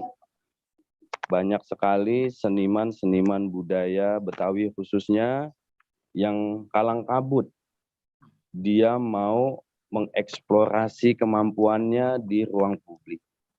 Karena ada batasan-batasan yang dituangkan, yang diminta oleh Provinsi DKI Jakarta untuk tidak membuat satu kerumunan sehingga berdampak negatif. Nah, dalam hal ini saya tertarik. Karena ada perubahan zaman, teknologi zaman dulu sama teknologi modern sekarang ini yang kita sering saksikan itu adalah virtual, live streaming dan lain sebagainya. Saya sepakat tadi sama Bang Agus bahwa nggak semua seniman itu jago menggunakan gadget gitu ya, atau menggunakan laptop. Sungguh pun dia jago, mungkin keterbatasannya adalah dia tidak memiliki. Contoh saya sendirilah. Saya mau buat satu pertunjukan, tapi terbatas, saya nggak punya kamera, saya nggak punya sound system. Alhamdulillah, kemudahan-kemudahan yang diberikan dari Sudin Kebudayaan Jakarta Barat, Sudin Dinas Kebudayaan Provinsi DKI, cukup memfasilitasi kita sesuai pergub yang ada di nomor 229 gitu ya. Semua SKPD harus mendukung giat-giat budaya. Itu udah difasilitasi. Namun keterbatasan seniman ini, pelaku-pelaku seni adalah perangkat yang mana dia nggak bisa memiliki perangkat-perangkat tersebut, sehingga pertunjukannya jadinya gagal. Yang udah semangat jadinya gagal. Ditambah lagi yang tadi mungkin Bapak Anton sampaikan bahwa tidak bisa digantikan sosok penonton, audiens itu membuat semangatnya para pelaku seni. Itu nggak bisa digantikan dengan virtual. Karena ya benar kata Bang Agus juga, bercinta tanpa nafsu, itu ya nggak ada rasanya, nggak ada triggernya. Nah, yang saya ingin tanyakan adalah, adakah ide atau inspirasi yang bisa dituangkan bagi para pelaku seni mungkin yang ikut di webinar ini berdasarkan pengalaman Pak Anton, agar para seniman bisa memberikan satu pertunjukan virtual yang baik dan bagus, beretika dan beretitude yang bagus, dengan bahasa panggung dan dialek yang bagus, sehingga terciptanya keharmonisan seni pertunjukan. Lalu seperti tadi Pak Anton bilang, ada seniman yang melakukan pertunjukan, dia naruh nomor rekening. Naruh nomor rekening sehingga orang mau bersumbangsi untuk memberikan apresiasi. Dan apakah ini tergolong ngemis, seniman ngemis atau bagaimana? Karena kita seringkali paling nyari duit nih, padahal dia memiliki semangat yang luar biasa. Mungkin itu aja Pak Anton Sandi. Mohon maaf kalau ada pertanyaan saya yang kurang berkenan, dan para teman-teman seniman budaya mungkin ada bahasa saya yang nggak enak, mohon dimaafkan. Saya hanya manusia biasa yang tidak luput dari kesalahan. Assalamualaikum warahmatullahi wabarakatuh. Waalaikumsalam. Terima kasih Bang Timung.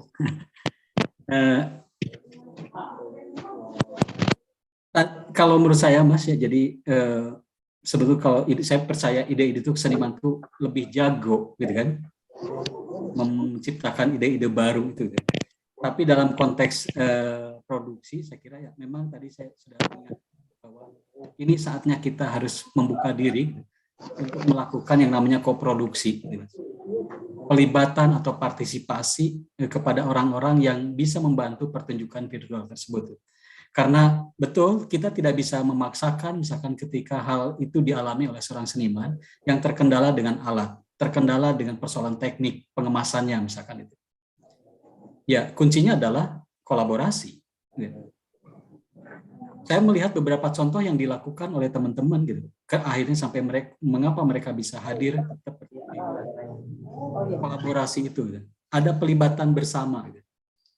Nah, memang menurut saya itu dalam hal ini, gitu, kalau saya agak optimis ya Mas, karena masyarakat sekarang rupanya relatif cerdas gitu Mas, dalam arti bisa memilah. Gitu. Kalau memang di sisi lain kita tidak memungkiri juga ya ada kebablasan, ada yang apa.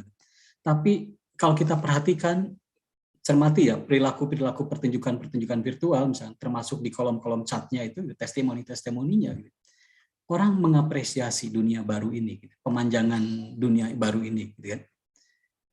Kembali ke tadi tentang persoalan sawer misalkan itu ya, atau ngemis gitu ya. Coba dicek lah misalkan. Apakah orang yang memberikan itu merasa seperti dia sedang memberikan kepada pengemis? Saya kira tidak. Yang muncul adalah mereka sama merasakan itu, yang muncul adalah kepedulian, yang muncul adalah partisipasi. Orang sudah melihat bukan lagi dalam konteks seperti barang ngamen yang di jalanan itu. Tapi memang ini persoalan bersama. Contoh kasus DSS, gitu. Itu kontribusi-kontribusi yang masuk rekening lewat PayPal, macam-macam gitu. Itu adalah bentuk-bentuk justru mereka pun senang kok memberikan itu. Seniman pun tidak serta-merta memang mengemis gitu kan, di sini. Nah, tapi kuncinya adalah memang bagaimana kita bisa memberikan dalam situasi yang katakan terbatas ini ya, masih dalam skala pandemi ini misalkan, kita tetap bisa memberikan sebuah katakanlah pilihan ketika bagaimana mereka menikmati seni. Gitu kan. Beberapa contoh yang muncul seringkali, kadang-kadang tidak dengan kemasan bagus pun, tapi informasinya menarik, orang mengapresiasi itu. Karena ada nilainya. Dalam hal ini, seni saya kira bukan hanya nilai ekonomi, ada nilai-nilai kemampuan mendekatkan kepada batin kita, mengungkapkan sesuatu yang bernilai yang bisa jadi melalui seni kita memperolehnya. Nah, hal-hal itu bisa dilakukan, saya kira, kalau memang mau serius di wilayah pertunjukan tadi, kolaborasi, Mas. Artinya, sekali lagi, seniman harus bisa bekerja sama dengan ahli-ahli yang lain yang dibutuhkan. Ekosistemnya harus dibentuk. Pemerintah juga harus hadir di situ. Dunia akademik harus hadir di situ. Stakeholder yang lain juga harus hadir di situ. Dan memang ini persoalan bersama. Jadi saya dalam arti tidak mengkhususkan pada satu kelompok ya, tapi bagaimana kita harus hadir bersama dalam situasi sekarang ini. Kita tahu seniman memang membutuhkan penghidupan, Tapi kita juga tidak bisa menutup mata bahwa seniman pun memiliki ideologi, memiliki ide-ide yang sangat idealis yang itu berhubungan dengan kemaslahatan, yang tidak bisa dinilai dengan ekonomi. Jadi mohon maaf mungkin saya tidak bisa memberikan contoh yang tepat misalkan ya ini. Tapi di dalam praktek-praktek kalau kita memahami dunia misalnya melalui YouTube aja, kita bisa melihat aneka macam pilihan-pilihan bentuk tawaran-tawaran pertunjukan yang dalam tanda petik bagus. Matur nuwun. Ya, terima kasih Bang Dr. Anton dan seluruh peserta yang bertanya. Lebih interaktif ya, karena setiap per materi lalu ditanya, ada pertanyaan dan terjawab akan memudahkan untuk tadi saya bilang pemahaman. Untuk session yang pertama dengan narasumber Dr. Anton Rustandi, SNM. Ini kita akhiri dan kita masuk kepada pemateri kedua. Jadi setelah tadi Dr. Anton mengupas mengenai perjumpaan seni pertunjukan, ruang virtual dan media sosial, kita masuk kepada poin yang ini sebenarnya juga ditunggu gitu loh. Kenapa? Terutama bagi para pemilik sanggar, yaitu topik yang diangkat sangat tepat, eksistensi berkelanjutan sanggar seni di masa pandemi, dan akan dibawakan atau dipaparkan langsung oleh Bang Denta Mandra Pradipta Budiastomo SDS MSI, Wakil Ketua Yayasan Pusdiklat Seni Ayodiapala. Mohon izin Mas Denta untuk waktunya. Halo, Bang Irfan, apa kabar? Sehat, Bang Irfan? Selamat pagi. Waduh, seger-seger nih, Bang Irfan. Suara saya sudah terdengar, Bang Irfan? Alhamdulillah, terdengar, Bang. Terdengar ya? Oke, Bang Irfan, langsung saja ya, biar tidak terlalu lama. Yang saya hormati Pak Iwan Wardana, Kadis Kebudayaan. Yang saya hormati para narasumber, yang saya hormati Bang Irfan, yang moderator, MC, para kabid, para panitia, dan Bapak Ibu peserta kegiatan webinar Pelestarian Seni Budaya di Era Digital. Saya Denta Mandra, izin saya share screen untuk kegiatan hari ini. Ya, apakah sudah terlihat, Bang Irfan? Sudah terlihat, Bang Irfan? Ya, sudah terlihat, Bang Denta. Oke, baik. Bapak Ibu peserta kegiatan webinar hari ini, saya di sini hanya ingin sharing ya. Saya di sini hanya ingin sharing untuk bagaimana caranya atau mungkin tips dan trik lah atau strategi lah seperti ya. Sehingga sanggar kami Ayodiapala bisa eksis dalam kondisi pandemi seperti ini. Oke, mungkin tema besarnya saya sih sebenarnya di sini selain dari judul yang tertera ditayangkan, semangatnya kita adalah nyok kita bangkit gitu. Nyok kita bangkit. Jadi kalau enggak sekarang mau kapan lagi? Gitu. Sekarang mau jawabannya adalah siapa yang mau hidup, kita atau virusnya nih yang mau hidup gitu. Dengan kondisi seperti ini sepertinya harus punya strategi nih ya, Bapak Ibu, dan saya izin untuk sharing untuk bagaimana kami ya Ayodiapala bisa bertahan di masa pandemi. Baik, ini CV saya saat ini adalah wakil yayasan di Ayodiapala. Saya juga dosen di Universitas Mercu Buana Jakarta di Fakultas Desain dan Seni Kreatif. Beberapa macam reviewer dan beberapa kali juga dan 2 tahun yang lalu kami juga mendapatkan Banper ya infrastruktur aircraft di tahun 2021 terkait masalah sarana ruang dan revitalisasi ya begitu. Bapak Ibu yang saya hormati, kami sadar ya Bapak Ibu bahwa kontribusi ekonomi ini cukup besar. Jadi Ayodiapala memang dulu basicnya memang hanya sanggar tari ya.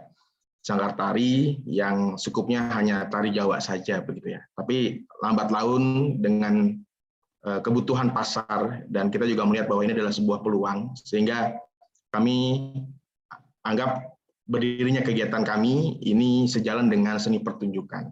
Karena seni pertunjukan ini menurut kami adalah potensi ya, terkait masalah ekonomi kreatif yang besar bagi Indonesia terutama.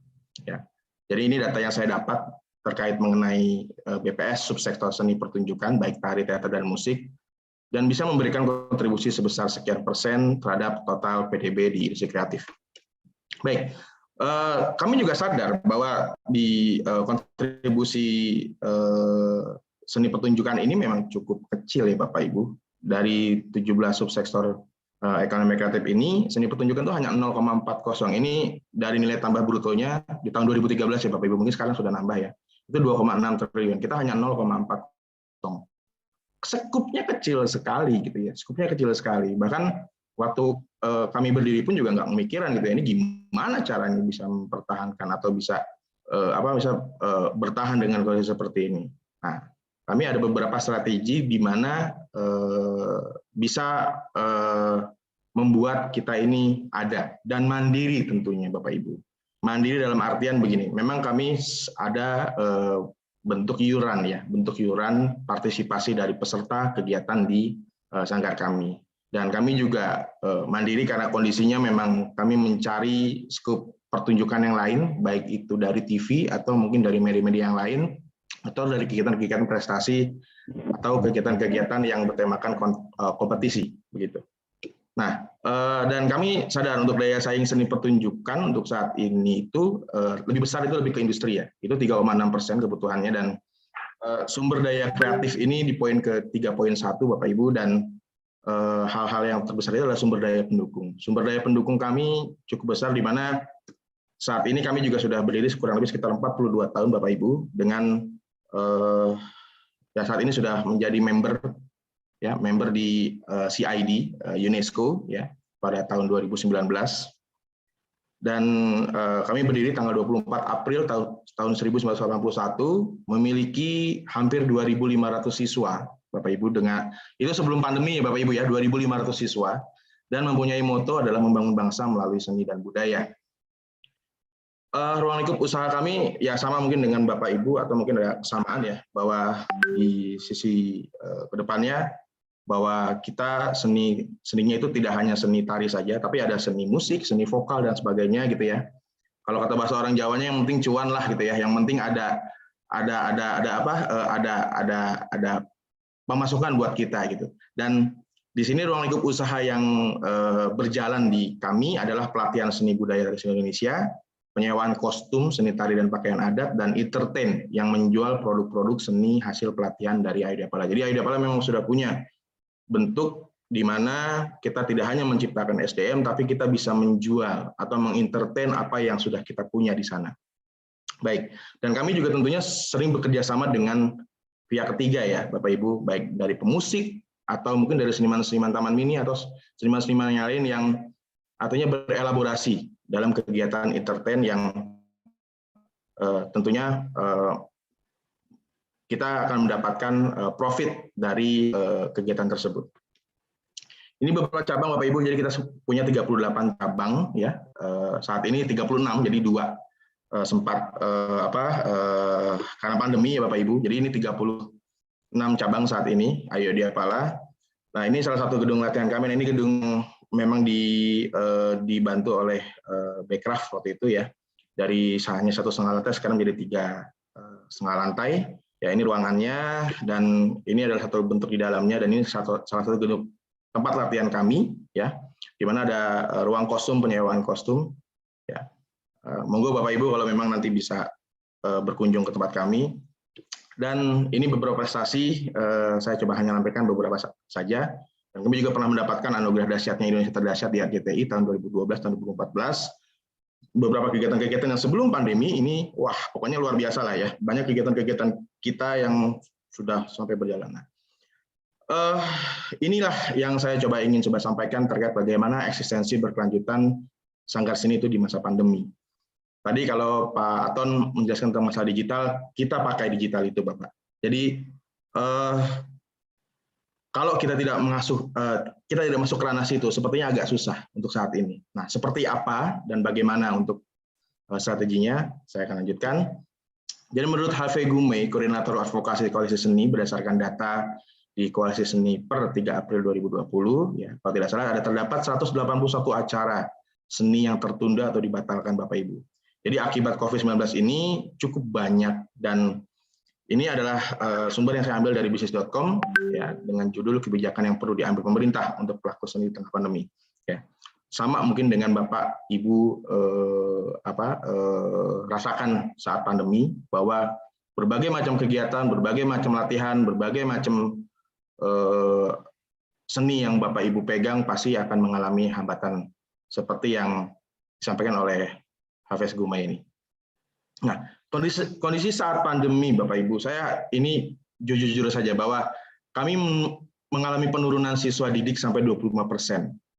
Anak-anak ya terutama. Karena memang ketakutan orang tua untuk bisa bagaimana kita belajar berkesenian. Ya. Tahun pertama masih mending lah kalau menurut saya. Tapi kalau udah tahun kedua ketika ada COVID varian Delta itu hadir, wah itu luar biasa. Luar biasa Bapak Ibu. Ya, penurunannya itu luar biasa tajam. Ya, tapi saat ini sudah mulai lebih baik, ya, sudah lebih meningkat jumlah siswa di berbagai macam cabang kami. Dan yang kami alami juga tidak ada sewa kostum Bapak Ibu atau pakaian adat yang sudah kita siapkan. Cukup besar kami punya konsep tersebut, tapi tidak ada yang sewa. Sampai pada akhirnya, ya 1 bulan tidak ada yang sewa sama sekali, yang biasanya mungkin 1 hari bisa mendapatkan profit yang cukup besar, ini sama sekali tidak ada pemasukan. Bahkan sebulan, 2 bulan, 3 bulan, 4 bulan, wah ini bagaimana dengan kebutuhan kita untuk bisa mengembangkan seni budaya. Terus tidak ada event lokal Bapak Ibu. Mungkin sama ya yang disampaikan yang dirasakan oleh Bapak Ibu sekalian, ya, baik itu event lokal, nasional, bahkan internasional pun tidak ada, ya. Jadi sehingga dampak terhadap individu pegiat seni adalah kehilangan penghasilan, baik yang rutin maupun yang berasal dari proyek seni. Dan yang satu lagi yang tidak kalah penting adalah kita itu mengalami ketidakpastian. Problem mensiasati agar sanggar tetap hidup dan para pekerjanya juga tetap bertahan itu luar biasa sekali. Ya, umumnya ada persoalan untuk menutupi biaya overhead, ya, seperti sewa tempat, listrik, dan gaji pelatih dan karyawan tentunya. Ini yang saya alami. Mungkin sama dengan Bapak Ibu alami, ya. Dan ya kita perlu bagaimana menstrategikan program saat pandemi, ya. Jadi judul yang saya tampilkan bagaimana kita bereksistensi, perlu saatnya kita sadar bahwa kita sadar namanya ekosistem. Pembinaan Ayudiapala dibina oleh Dinas Kebudayaan, ya, dan tentunya perlu adanya pengembangan. Nah, pengembangan ini Bapak Ibu perlu adanya update, ya, update apa yang kedepannya kita akan jalankan. Kalau tadi ada penyampaian dari pertanyaan bahwa kami tidak punya kamera yang bagus, kamera yang apa. Sebenarnya dengan kondisi saat ini dengan handphone juga bisa mendapatkan karya yang bagus, ya. Karena tentunya kita harus bisa menyampaikan bahwa kita ini ada. Kita ini ada, kita ini tidak hilang. Ya, saya agak sedikit sedih juga melihat pembinaan ketika pandemi. Memang banyak sanggar beberapa yang tutup, gitu ya, bahkan sampai yang kehilangan pesertanya karena memang ya kondisi yang ada saat ini pandemi itu tidak relevan dengan apa yang kita ajarkan ke adik-adik siswa. Nah, dari pengembangan ini kami juga sadar bahwa ekosistemnya ada pemanfaatan, gitu. Memang pada saat ini tidak memang banyak manfaat, ya, karena memang kita tidak tampil, kita tidak berdaya saing, kita tidak berguna lah ibaratnya pada saat ini. Kalau sebutan saya, ya mohon maaf kalau saya salah. Tapi yang jelas ketika kita sudah siap dengan kegiatan pelatihan itu, otomatis kita akan coba menyampaikan ke masyarakat, ya, ke audiens bahwa kita punya produk ini dan bagaimana caranya produk ini bisa ditampilkan di masyarakat, begitu. Begitu juga dengan perlindungan, ya. Perlindungan itu bukan hanya perlindungan secara seninya saja, tapi juga kami, ya, pelatih, karyawan, staf, ya, adik-adik didik itu perlu yang namanya perlindungan terkait ganasnya di COVID-19 ini. Nah, gimana cara strateginya? Kita harus siap hadapi revolusi industri 4.0. Seniman itu harus kuat menghadapi revolusi industri 4.0. Jadi para seniman itu harus memiliki mindset yang jelas dan kuat menghadapi tantangan zaman, terutama menghadapi era revolusi industri tahap 4 ini. Dan pastinya ya, tadi disampaikan oleh Pak Aton, dengan adanya fasilitas komunikasi yang makin memperdekat jarak dan mengecilkan ruang dunia, kita dituntut untuk menghadirkan karya-karya yang bersentuhan dengan dunia digital. Ya, tidak lain dan tidak bukan lah. Suka nggak suka pasti kita harus berhubungan dengan yang namanya teknologi dunia digital. Ya, kalau memang tidak bisa ya banyak sekarang footage-footage yang bisa kita ambil dari YouTube misalnya. Kita bisa lihat kegiatan-kegiatan bagaimana caranya membuat sesuatu yang mudah dengan modal handphone saja gitu ya, dengan kamera yang tidak cukup besar misalnya gitu ya, dengan cahaya yang minim dan segala macam, sepertinya tidak menutup bahwa kegiatan-kegiatan yang bertemakan kreatif itu bisa kita tampilkan. Nah, jikapun karya-karya tersebut tidak bersentuhan langsung dengan dunia digital, maka dapat dipublish, dipromosikan. Publish promosi ini penting Bapak Ibu. Kita harus terlihat ada. Jangan tiba-tiba ketika pandemi mana sangkarnya nggak ada, hilang dan sebagainya, atau tidak ada eksistensinya. Kita punya banyak media sosial yang bisa dimanfaatkan, termasuk YouTube channel, termasuk Facebook, termasuk Instagram, termasuk TikTok yang saat ini juga sedang lagi gandrung. Dan jangan salah, TikTok itu menjadi salah satu jagoan kita untuk bisa memperkenalkan kegiatan kita gitu. Saat ini sih saya merasa bahwa TikTok itu menjadi sebuah informasi yang sepertinya nanti akan jadi besar. Dan kegiatan promosi, kegiatan publish ini bisa menjual apa yang kita punya Bapak Ibu, dan didokumentasikan melalui perangkat digital. Jadi logikanya adalah ketika kita berlatih, tentunya pasti ada pementasan. Gimana caranya kita menjelaskan bahwa kita ini ada? Ya, tentunya pasti dengan publish dan promosi, begitu. Oke, jadi temanya adalah nyok kita bangkit. Jadi kita harus sadar nih bahwa Sanggar harus siap hadapi revolusi industri 4.0. Ya. Dengan keterbatasan yang ada, dengan pengetahuan yang bisa Bapak Ibu cari atau kita cari di YouTube, itu sepertinya akan lebih mudah untuk bisa menjalankan kegiatan di saat pandemi seperti ini. Baik, satu sisi ya, ketika kita menjalankan kegiatan offline pada saat itu, kami berpegang terkait atau mungkin pegangan legal kami atau payung hukum kami yang jelas adalah peraturan pemerintah terkait surat keputusan bersama ya SKB tentang panduan teknis pencegahan ya.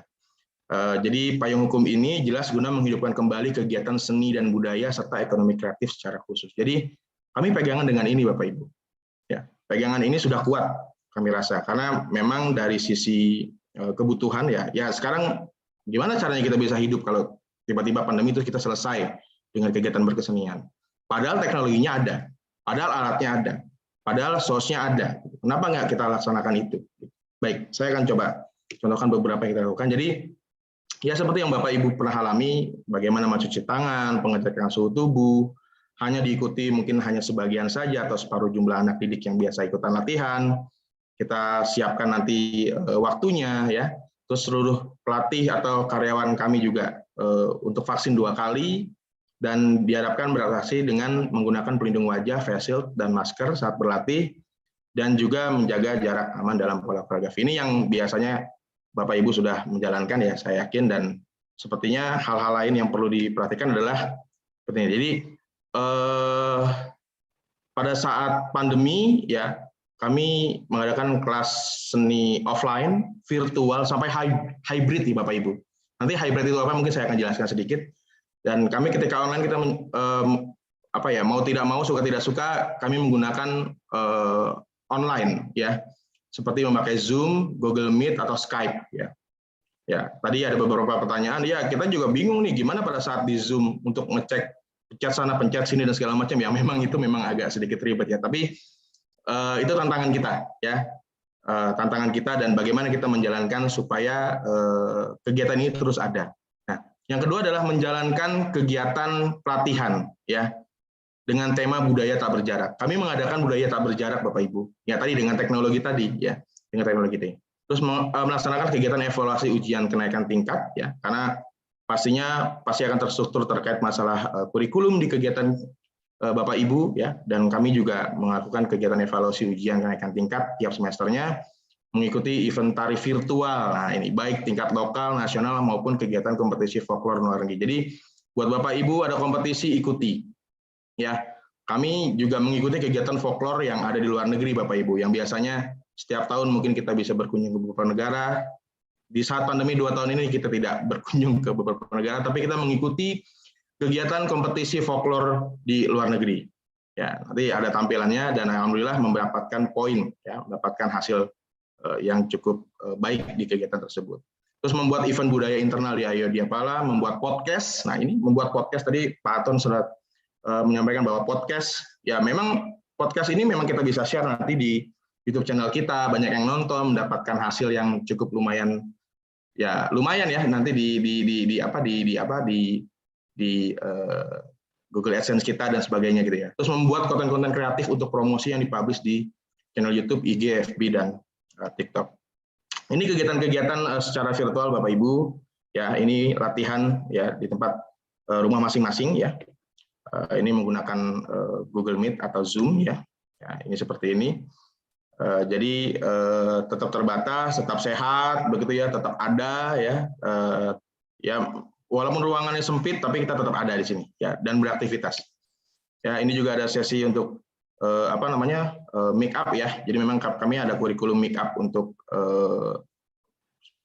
tari atau seni pertunjukan atau mungkin seni-seni yang lain, dan kurikulum ini sudah bisa kita jalankan dalam konteks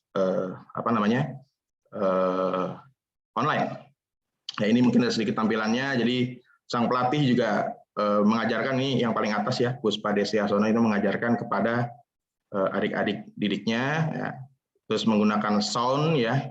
Ya memang kalau Bapak Ibu, kalau Zoom itu kan memang ada yang berbayar ya, ada yang hanya 40 menit gitu ya, setelah itu selesai. Dan ternyata sekarang sudah lebih dipermudah, ada beberapa perusahaan telekomunikasi yang jual Zoom gitu ya, paket-paketnya, dan itu juga tidak terlalu mahal untuk per bulannya dengan jumlah 100 sampai 300 peserta begitu. Nah, ini kegiatan-kegiatan yang sudah kita jalankan untuk pelatihan seni tari ya. Ini untuk kegiatan offline kami menjaga dengan menggunakan masker, dan Bapak Ibu ini anak-anak ya, dari umur 3 sampai 7 tahun kita punya klaster padu. Kita laksanakan kegiatan secara offline ini dengan menggunakan masker gitu ya, jumlahnya juga terbatas dan kita susun supaya tidak terlalu menumpuk. Oke, ini di dalam ujian kenaikan tingkat siswa kita juga menggunakan sistem hybrid ya, kita menggunakan sistem hybrid, kita menggunakan sistem-sistem yang sepertinya harus mau tidak mau ya kita harus jalankan ya, dan sekali lagi terkait masalah teknologi digitalisasi kita harus mengikuti itu. Ini kegiatan hybrid Bapak Ibu, jadi hybridnya sepertinya kayak model blended ya gitu ya, blended, ada offline-nya, ada virtualnya, kita nge-zoom tapi bisa dilihat sama orang dan sebagainya. Nah, itu pernah kita lakukan di Ayodiapala dan sering kita melakukan kegiatan hybrid ini gitu ya. Jadi ini beberapa contoh kegiatan-kegiatan yang kita lakukan. Dan kita menggunakan podcast ya Bapak Ibu, podcast budaya. Memang baru ada beberapa episode ya di podcast, dan kita tampilkan juga di kegiatan di YouTube channel kita ya. Jadi salah satu adegannya untuk podcast budaya ini adalah salah satu siswanya Ayodia, lulusan dari FIB, lulusan sastra Korea. Dia ya intinya kita 7 tahun apa 6 tahun ya, pokoknya sampaikan apa yang kita punya gitu dengan podcast. Kedepannya memang podcast ini bisa sharing dengan berbagai seniman atau mungkin maestro ya, yang bisa kita nanti jadikan sebagai salah satu kegiatan ya gitu ya. Nah, terus ada promo juga Instagram Bapak Ibu, ini perlu ya Bapak Ibu promo Instagram ini untuk di Instastory kita ya, kegiatan dan bahwa kita ini ada gitu, kita ini ada. Nah, ini untuk promo Instagram kita mengadakan bahwa dari sini harapan kami adalah kami dilirik sama orang di luar sana untuk kebutuhan show, ya, untuk kebutuhan artinya bisa orang tahu bahwa kita ada dan kita siap untuk menyelenggarakan kegiatan pentas begitu di luar sana. Nah, ini untuk promo TikTok ya Bapak Ibu, ini Ku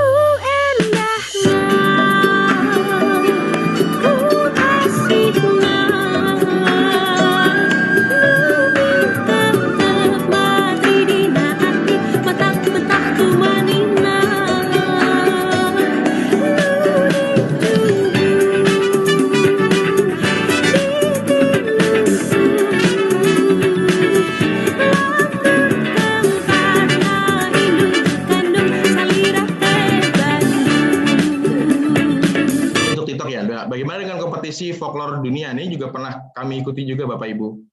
Jadi intinya bagaimana cara menampilkan lah, bagaimana cara ngeditnya. Nanti setelah ini mungkin Bapak Ibu bisa melihat video yang kami ambil juga dengan alat yang sederhana, tapi bisa dinikmati ya. Yang penting ngeditnya. Nah ini sebenarnya bukan hanya terkait masalah gerakannya, tapi bagaimana cara ngeditnya begitu ya. Nah Bapak Ibu jujur kalau memang agak susah ya kita harus cari manpower untuk bisa mengedit, dan di kami memang tidak juga lulusan seni untuk mengedit ini ya. Ini orang-orang yang memang cukup bisa belajar dari YouTube dan ngedit dengan 2 sampai 3 tampilan kamera ya. Nanti Bapak Ibu bisa lihat di tampilan setelah saya presentasi ya. Oke, ini untuk kegiatan folklore ya, alhamdulillah kami juga mendapatkan beberapa kejuaraan ya, yaitu di Sopravisa International Festival kita mendapatkan 2 gold, folklore Bulgaria itu mendapatkan 3 gold, dan sepertinya tidak mungkin lah, tidak ada kata yang tidak bisa. Gimana ya, asalkan kita mau dan kita harus benar-benar update terkait digitalisasi. Dan ini untuk event lokal dan TV, nah karena memang kegiatan-kegiatan kita selalu eksis, promo di mana, baik itu FB, Instagram, dan segala macam, dan saya yakin pasti mesin pencari searching di Google itu pasti juga akan melihat bahwa keaktifan kami gitu ya, itu pasti akan dilirik sama orang gitu. Dan ini ada beberapa event lokal dan TV ya, yang pada saat ini penyelenggaraan di kegiatan ini memang sesuai dengan protokol kesehatan. Kami juga semuanya harus swab gitu ya, PCR gitu ya, beberapa hari sebelumnya sehingga bisa menjalankan kegiatan ini, dan itu cukup ketat Bapak Ibu ya. Dan kami bekerja sama juga dengan beberapa seniman ya, baik itu seniman daerah atau seniman di lingkungan di Jakarta untuk menampilkan. Tujuannya apa? Tujuannya bahwa kita ini ada. Kami yakin kami juga bisa besar karena kami bersama-sama dengan beberapa seniman yang ada di lingkungan kami. Jadi kami dengan tema kita atau mungkin moto kita adalah membangun bangsa melalui seni budaya. Kalau enggak kita siapa lagi gitu ya. Apakah kita mesti harus bersaing dengan tema pandemi seperti ini? Ya, artinya kami juga menjaga harmonisasi untuk bisa berkegiatan bersama dengan seniman-seniman di wilayah kami gitu. Nah ini event lokal, ini kemarin dari Sofi 10-10 ya, dari Pantura, ada Lida, yang terus ada kegiatan dengan seniman Reok Ponorogo dan sebagainya. And then kesimpulannya adalah ini clue yang mungkin bisa saya sampaikan, bahwa berbuat untuk sebuah harapan yang tidak lagi dikeluhkan, tetapi diperjuangkan melalui sebuah kreativitas seni. Terus berproses, terus aktif, hidup indah dengan berkarya, siap menyambut masa baru dengan kekuatan baru. Budaya tak berjarak, berkarya tanpa batas, itu adalah sebuah kisah yang tanpa akhir. Baik, dari saya itu saja. Terima kasih. Saya akhiri. Assalamualaikum warahmatullahi wabarakatuh. Saya balik lagi ke Bang Irfan. Monggo Bang Irfan. Iya, waalaikumsalam warahmatullahi wabarakatuh. Nah, ini pencernaan lebih detail ya.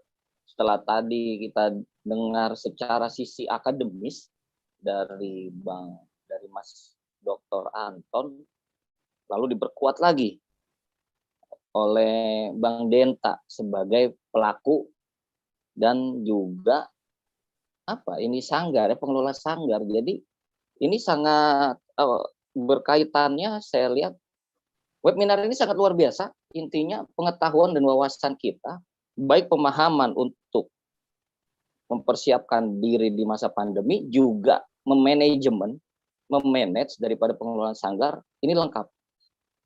Selanjutnya saya ingin memberikan pertanyaan memberikan kesempatan untuk yang bertanya.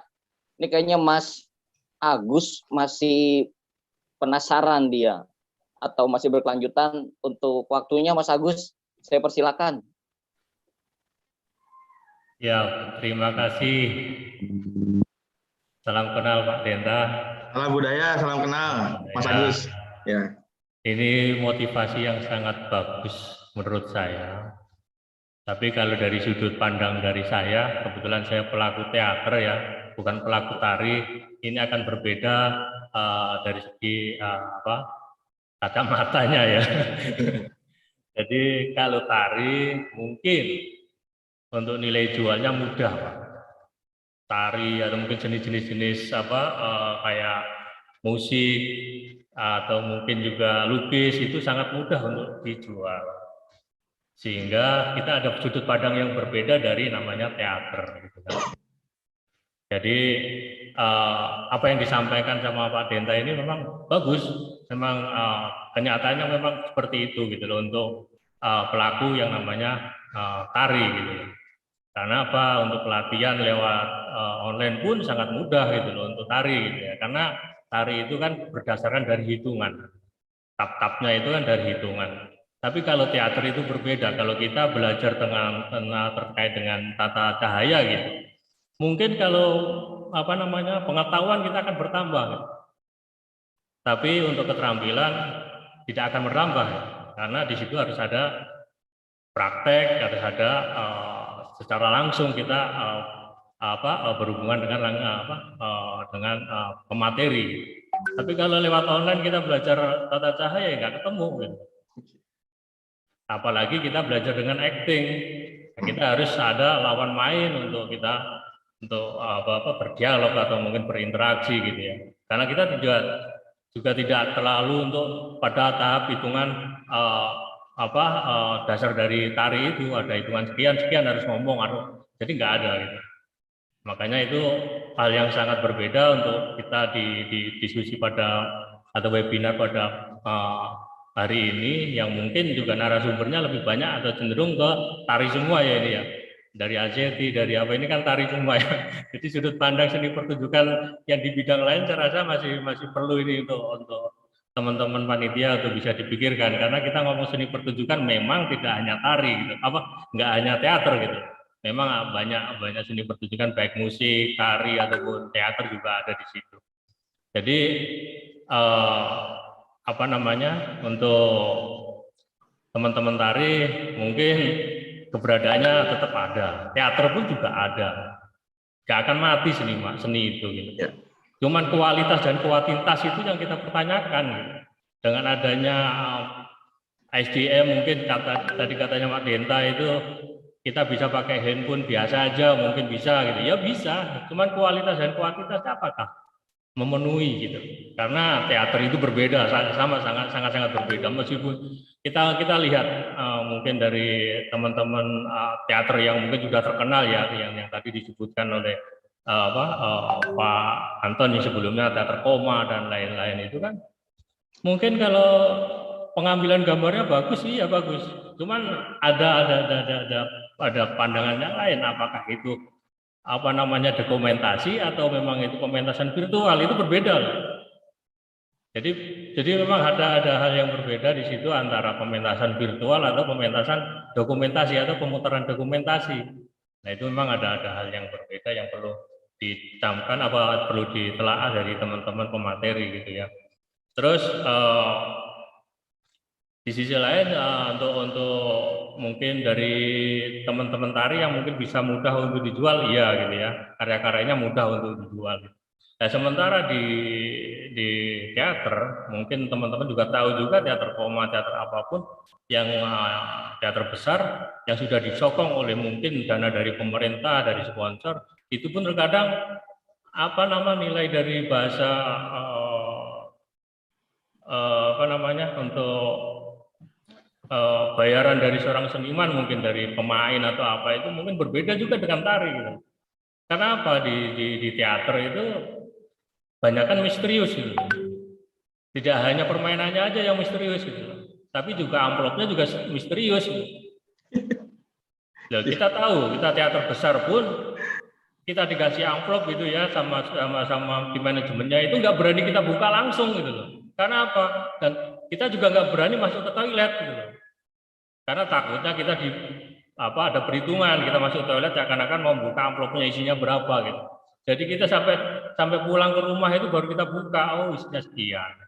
Karena disitulah perbedaan dari mungkin teater sama tari itu juga sangat berbeda dari segi pendapatannya, dan teater pun juga susah kita untuk mencari donasi-donasi karena orang teater itu banyak mengkritisinya. Jadi kadang orang pejabat lihat orang teater itu udah males gitu, wah itu lagi gitu ya. Berbeda dengan tari gitu, karena kita lebih cenderung memang objek yang kita panggungkan kadang juga mengkritisi dari pemerintah. Di situ adalah dilema-dilema yang harus kita dapati kenyataan, kita dihindari oleh orang-orang dinas ya, karena kita bisanya memang mengkritisi gitu loh. Ya, saya rasa itu sih. Terima kasih atas waktunya. Baik. Ya, baik. Langsung dijawab saja, Pak Irfan, boleh ya, Bang Irfan? Oke, sepakat yang disampaikan sama Mas Agus ya. Tapi perlu mungkin saya jelaskan sedikit, Mas Agus. Kami juga dulu berdiri juga hanya sanggar kecil.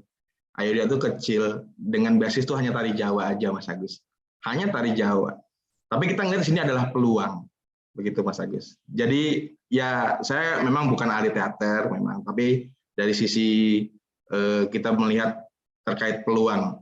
Dulu mungkin jumlahnya nggak terlalu banyak, tapi kita buka peluang untuk anak-anak begitu.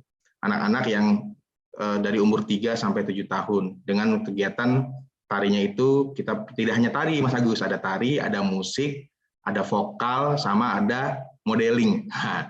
Itu kita buka peluang itu karena kenapa? Memang kalau ya ini dasarnya kami ya, kami melihat bahwa kita harus melihat jati diri juga. Kita kebutuhannya apa? Kalau ya kita menilai tentang terkait masalah SWOT, mungkin Mas Agus sedikit mengerti tentang masalah SWOT, ada strength, ada weakness, ada peluang. Nah, kita melihat peluangnya Mas Agus. Karena kalau lihat dari ya memang agak berat juga sih kalau kita tidak melihat sisi peluang apa ke depannya yang bagus. Nah, mungkin saya sepakat dengan apa yang disampaikan sama Mas Agus, cuman mungkin dari kami atau mungkin saya pribadi ya Mas Agus ya, sepertinya ada berbagai macam strategi Mas Agus untuk bisa menyampaikan ini karena memang tekniknya pun pasti berbeda. Mungkin ada beberapa kalau teater itu kan bisa belajar karakter misalnya gitu. Dan agak ribet juga loh Mas Agus, ini belajar tari secara online juga nggak seperti yang Mas Agus pikir, wah kayaknya mudah gitu ya. Wah ini sulit sekali.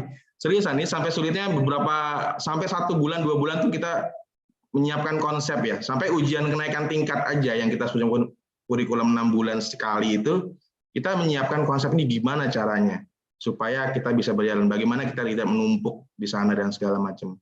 Dan akhirnya kita dengan memberikan diri dengan payung hukum tadi tuh Pak Agus yang saya coba perlihatkan terkait SKB beberapa menteri itu adalah kita bisa melakukan kegiatan dengan yang memang terbatas.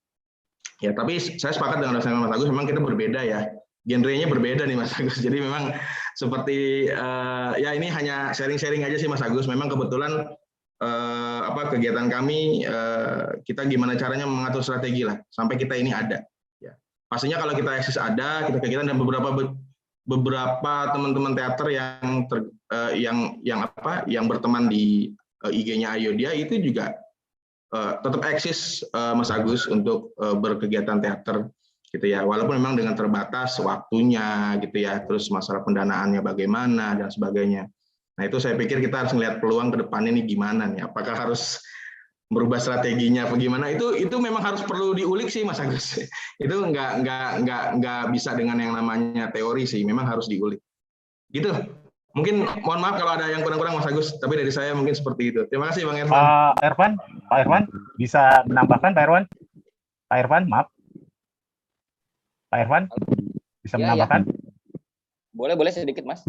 Iya, ini saya pembicara ketiga, tapi tadi dari pertanyaan Mas Agus nih, sepertinya Mas Agus, ya mohon maaf, Mas Agus sepertinya agak pesimis nih, sepertinya nih tadi tentang ini.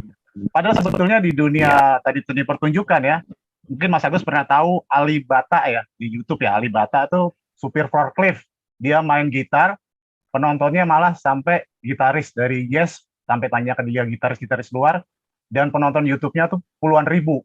Tapi dia tetap jadi supir forklift, kalau malam dia upload tentang permainan gitar YouTube. Jadi sebetulnya dengan kemahiran kita, kebisaan kita ya, sebetulnya kita bisa melakukan sesuatu, tidak harus di tadi Mas Dinta kan di dunia dance ya, seni pertunjukan, tapi ini di main gitar gitu. Dengan main gitar aja dia penontonnya jutaan di seluruh dunia, ada kemahiran gitar.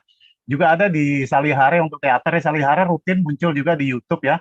Dia pertunjukan teater, penontonnya juga cukup banyak.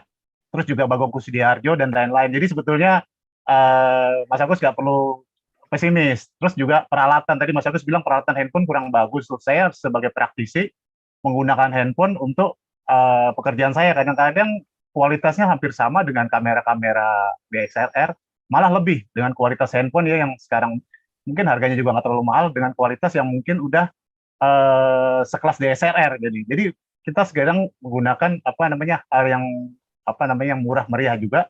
Tadi juga pertanyaan Pak Kimung kali ya, katanya harus punya laptop atau enggak, tapi sebetulnya handphone itu sekarang udah bisa ngedit, bisa upload, bisa macam-macam ya. Jadi banyak isinya di situ. Jadi itulah masukan sementara. Mas, sekarang saya bicara ketiga. Terima kasih Bang Irfan.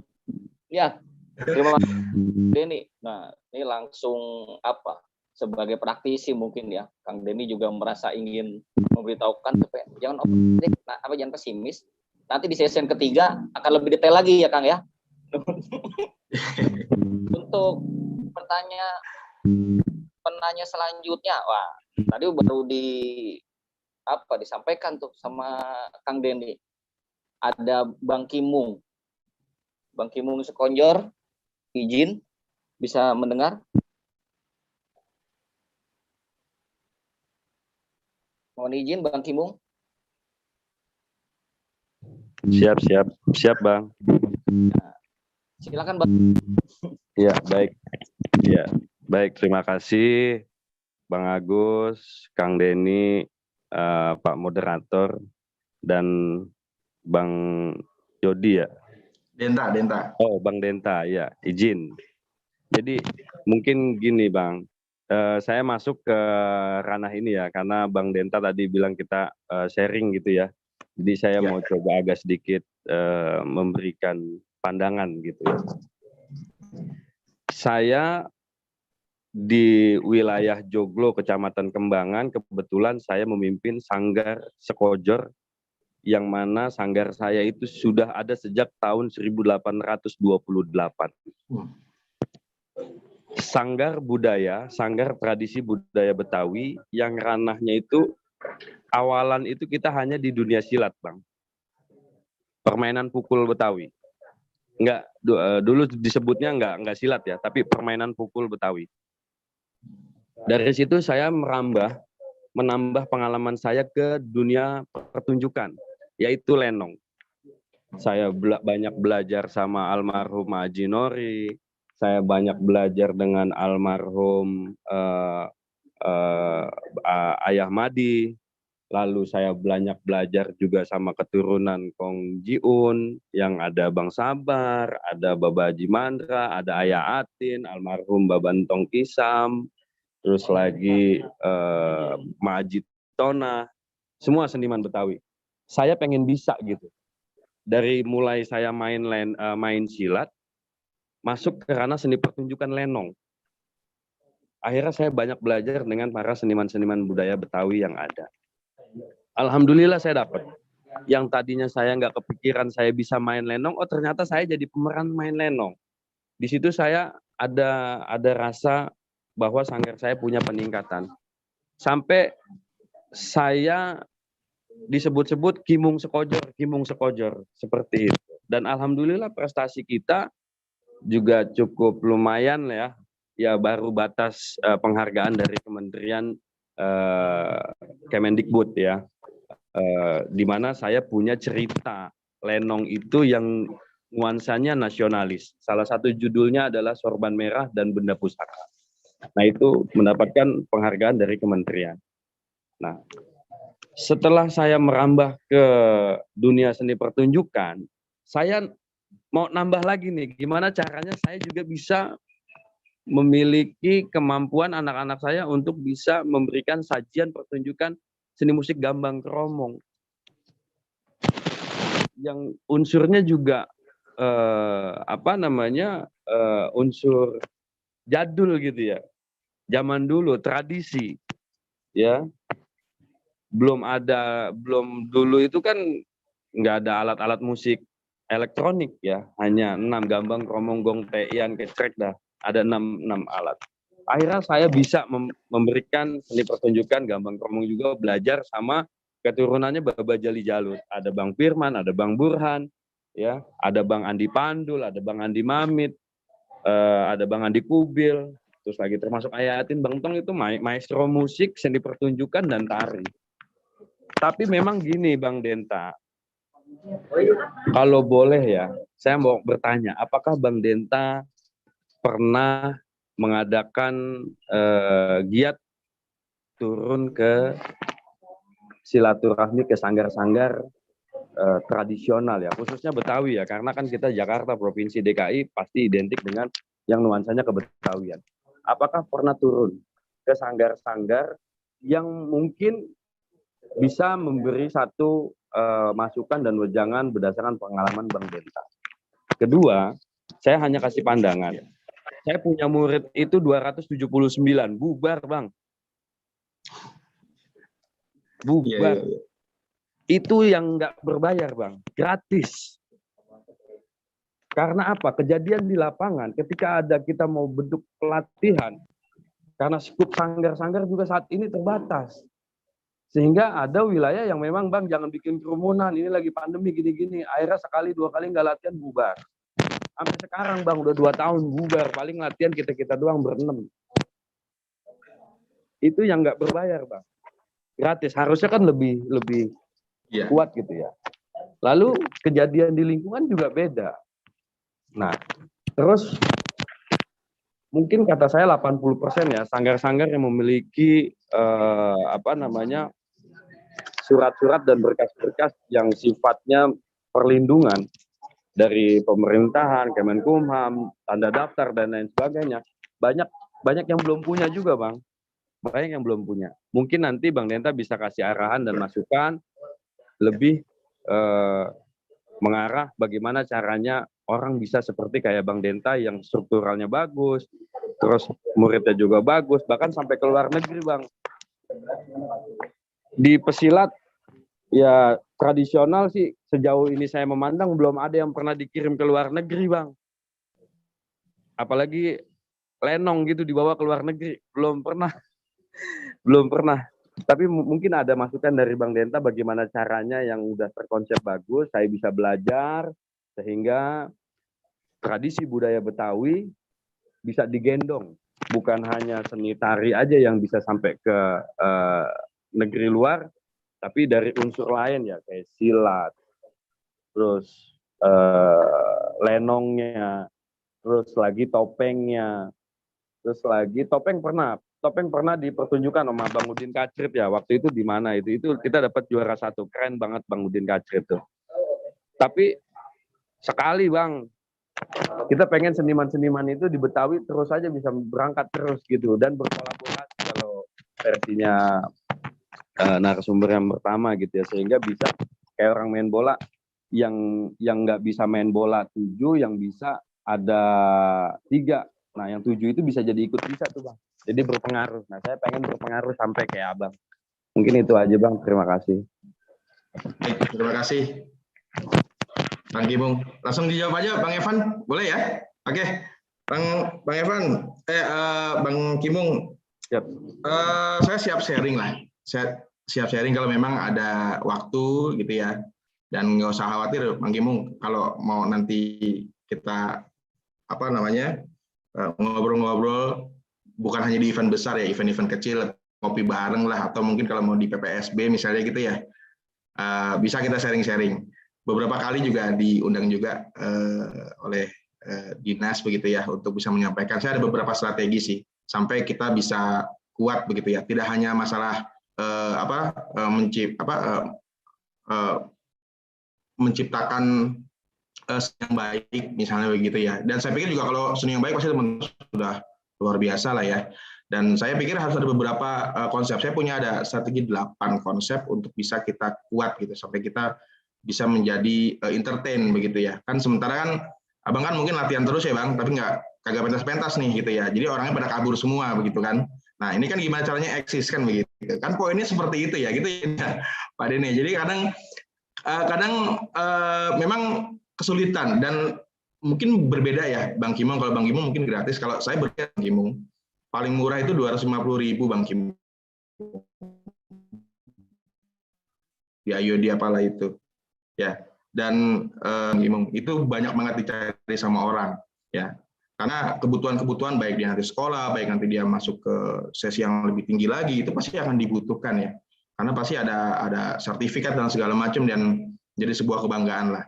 Memang kecil sih skupnya ya, karena tadi kan kita lihat dari 0,40% gitu itu kecil banget. Seni dibanding mungkin kebutuhan-kebutuhan siswa lain yang terkait mengenai pembeli komputer apa mungkin lebih tinggi dan apa mungkin kebutuhan bahasa, sekolah bahasa mungkin lebih penting gitu ya dibandingin sama seni. Tapi kami yakin Bang Kimong itu bisa.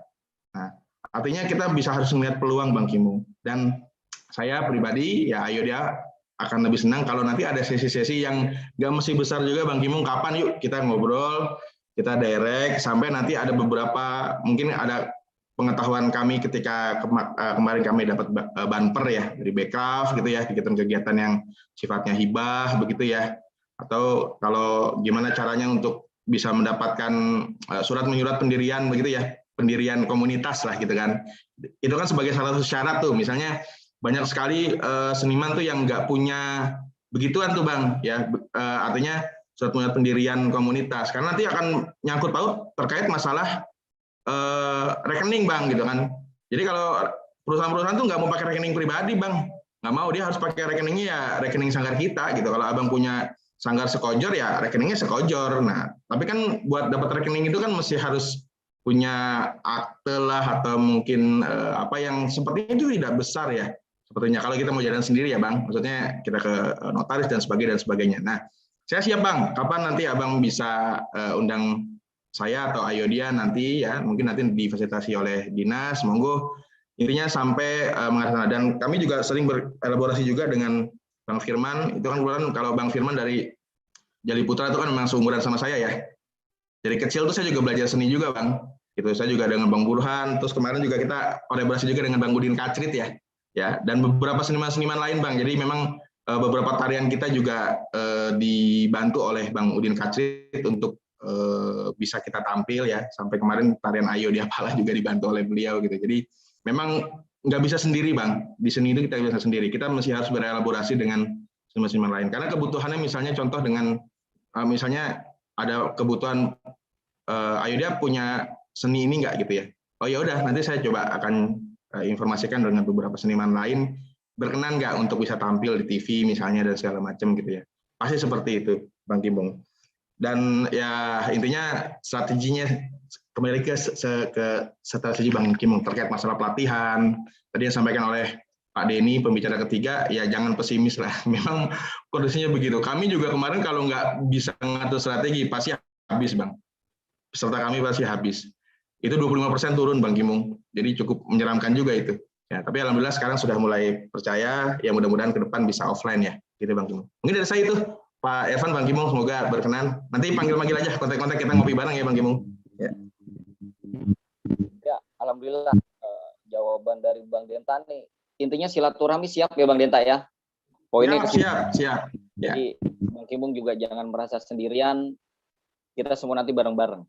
Kalau ngopi bareng nanti tinggal colek Pak Iwan ya mungkin. Siap. Untuk penanya terakhir di session Bang Denta ini, saya persilakan kepada Mas Budi. Mohon izin Mas Budi Sumarno dari Gelut Rumah Budaya.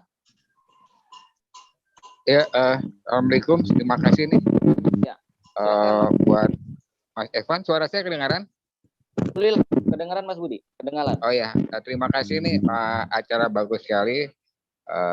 Perkenalkan, saya Budi Sumarno, saya praktisi film juga, saya juga saat ini dipercaya untuk gelut rumah budaya di Tanjung Priok.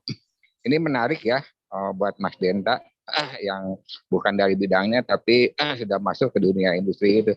Benar apa yang disampaikan Mas Denta ya, bahwa seniman ini sekarang harus menambahkan teknologi di bidang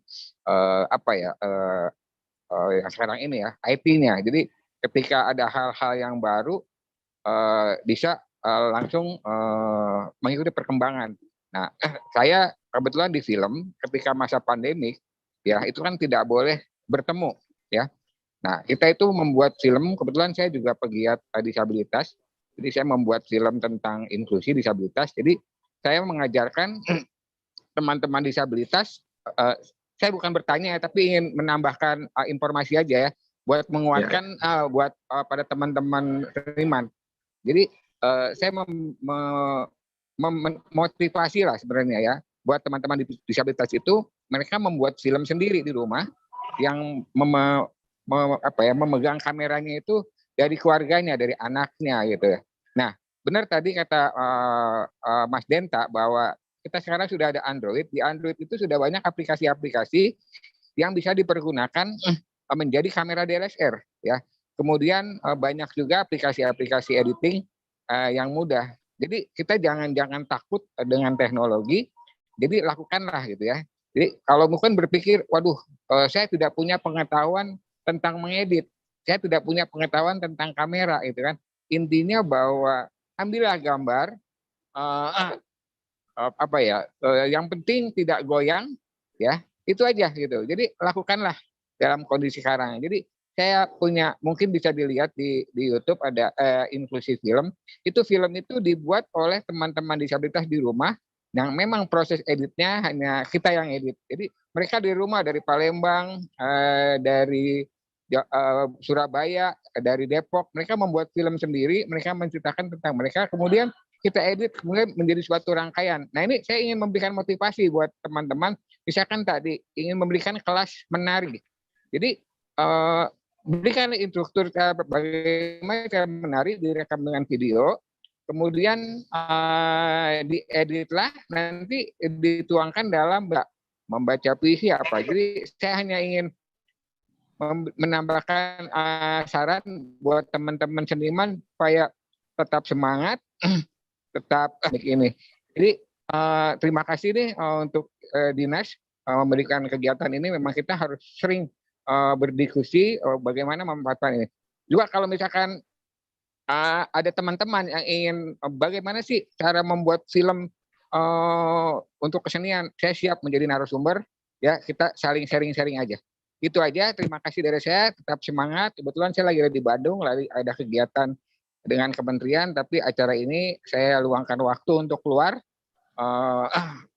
mendengarkan dan memberikan semangat kepada semuanya. Tetap semangat, terima kasih. Salam budaya. Assalamualaikum warahmatullahi wabarakatuh. Waalaikumsalam warahmatullahi wabarakatuh.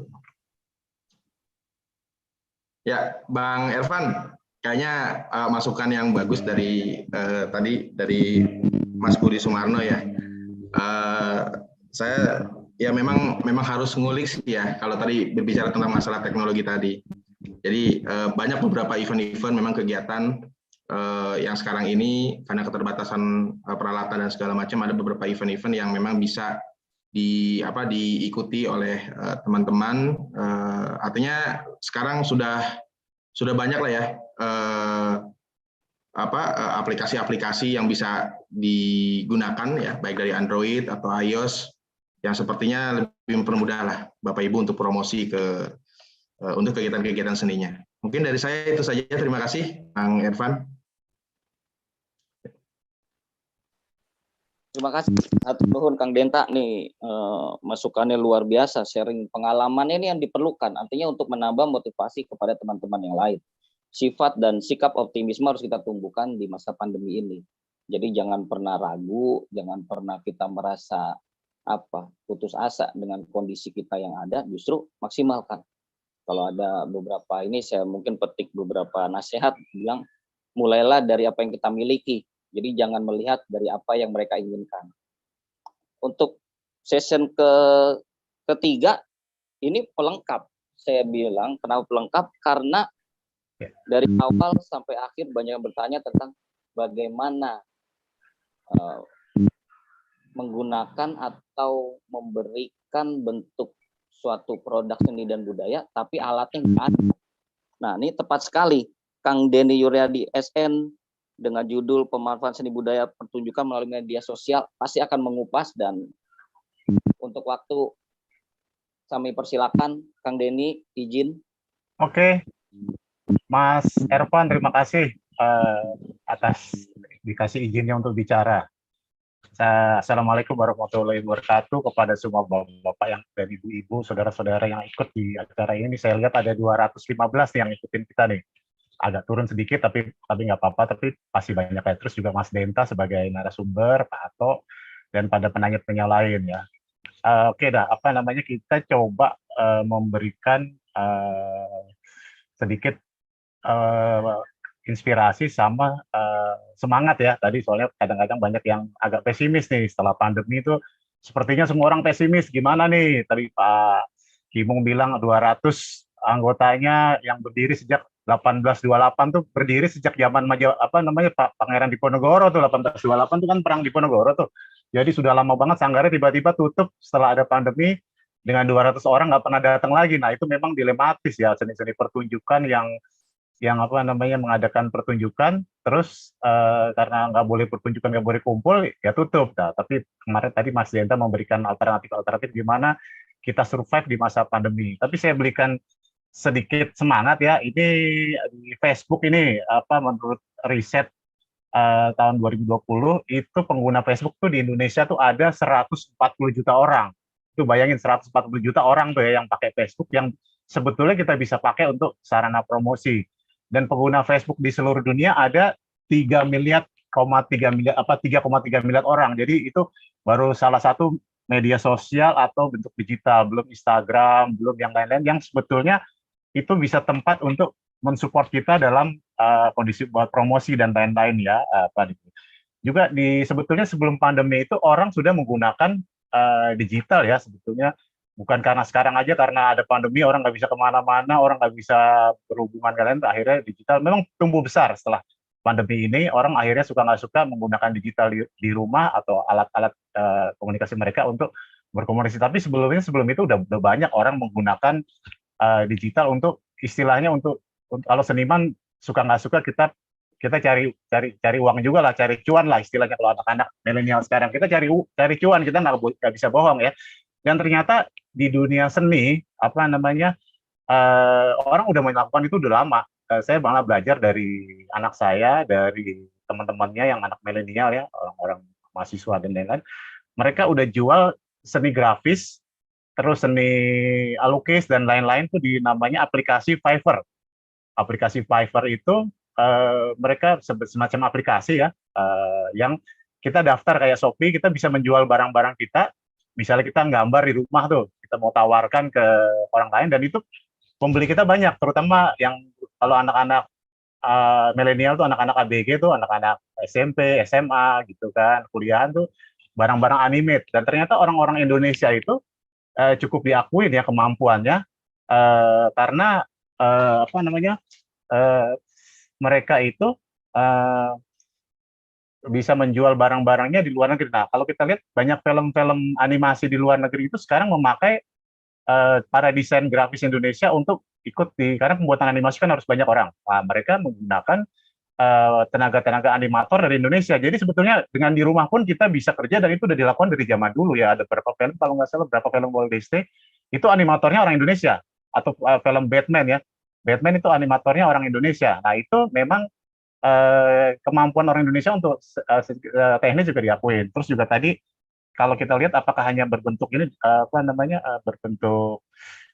berbentuk digitalnya, berbentuk lukisan atau apa, ternyata enggak. Tari juga sebetulnya kayak Mas Denta tuh bisa menjual tarian dengan digital. Kadang-kadang ada orang membeli tari mereka untuk dijual lagi atau dan lain-lain gitu kan. Tapi sebetulnya dunia digital itu udah ada sejak zaman dulu ya, apa dunia media sosial ya. Dulu malah tahun 1910 tuh orang udah mulai beriklan. Jadi dulu ada siaran radio di Amerika, mereka mengiklankan barang. Jadi sebetulnya dunia apa sekarang media sosial tuh dari dulu sudah dipakai buat iklan, yang menjual produk, menjual barang gitu kan. Termasuk juga akhirnya kita bisa menjual juga di Facebook, di YouTube dan barang-barang. Jadi sebetulnya kita tuh dalam kondisi sekarang tuh memang apa pandemi ya, memang kita agak sedikit terbatas ya gerakan kita ya. Tapi sebetulnya dari dulu orang udah banyak orang istilahnya jualan di media sosial, gitu kan. Nah, dan suka nggak suka memang media sosial itu akan ada kemudian gitu kan. Kita lihat bahwa sebetulnya digital itu adalah revolusi yang ketiga setelah revolusi Prancis yang merubah mindset semua orang di Eropa dan kemudian revolusi industri ketika di Birmingham dan Liverpool mereka rubah semua dan sekarang ada revolusi digital, semua seperti dunia memakai digital yang merubah pemikiran-pemikiran orang. Sebetulnya dunia digital itu adalah untuk mempermudah orang ya. Sekarang orang belanja itu nggak perlu harus ke toko, nggak perlu harus kemana-mana, dia tinggal pesen, orang datang sendiri. Jadi termasuk juga sebetulnya kita bisa jualan bidang-bidang yang sifatnya seni. Tadi saya kasih tahu namanya kalau Anda buka aplikasi Fiverr, Anda bisa menjual dalam digital marketing. Tadi ada juga kita bisa menjual video animasi, yang pintar bikin animasi di rumah kita bisa jual.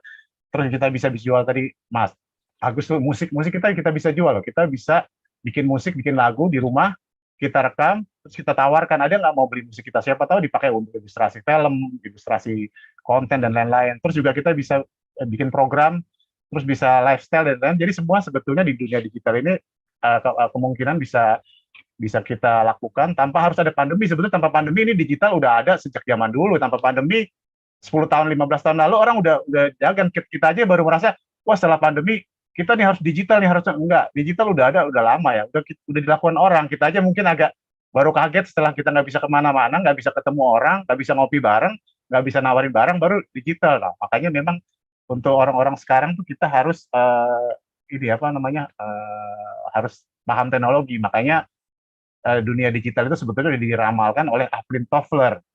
Dia Futurstock ya, dia pemikir tahun 80-an dia bilang, siapa yang menguasai teknologi, ya teknologi itu sebetulnya di digital, dia akan menguasai dunia. Makanya sekarang kan kalau kita lihat kita menguasai media sosial nih, misalnya Facebook, media elektronik dan lain-lain, sebetulnya dalam tanda kutip ya, kita mungkin mau jadi wali kota, mau jadi bupati, mau jadi presiden pun, kita udah memegang media sosial, orang nggak perlu ketemu, kita jualan di situ. Dan makanya harus membuat konten-konten. Tadi kalau untuk seni rupa ya sebetulnya kalau kita buka The Art Gallery, itu banyak sekali orang bisa menawarkan lukisan-lukisan, patung dan lain-lain ke galeri-galeri itu ditawarkan. Itu seluruh dunia. Jadi sebetulnya dengan adanya media sosial, sebetulnya tadi Mas Denta bilang juga ya, kita udah tanpa batas. Mas Denta kalau posting ke Instagram, posting ke Facebook, posting ke YouTube, itu penonton kita tuh bisa dari Afrika, dari Amerika Latin, dari mana-mana, dan itu kita bisa menjalin hubungan sosial dengan seniman-seniman lain. Jadi memang kita udah terbuka hidup kita dengan adanya media sosial, gitu kan. Oke, tapi sebetulnya gini, saya lebih senang kalau memang lebih banyak daripada sebenarnya memang ada pertanyaan-pertanyaan Mas Ervan. Jadi intinya dengan adanya media sosial tuh kita gini aja, saya sekarang sebagai praktisi ya, karena saya lebih banyak ke praktisi karena puluhan tahun di dunia film dan televisi juga di media sosial ya. Kita lebih ke coba ada teman-teman yang bisa banyak bertanya, jadi kita langsung ke pertanyaan aja gitu. Kira-kira apa yang mau tanya? Gitu sementara Mas Irfan. Ya saya tunggu pertanyaan aja deh. Kira-kira apa yang ini juga. Silakan Mas Irfan. Kang Denny, mungkin kalau Kang Denny memaparkan khawatir kurang interaktif. Nah, ini langsung tanya nih. Ini lebih bagus, jadi materinya berdasarkan pertanyaan ini akan lebih hidup. Iya. Karena daripada saya banyak ngomong dan lain-lain, karena kadang-kadang ngomong saya loncat-loncat.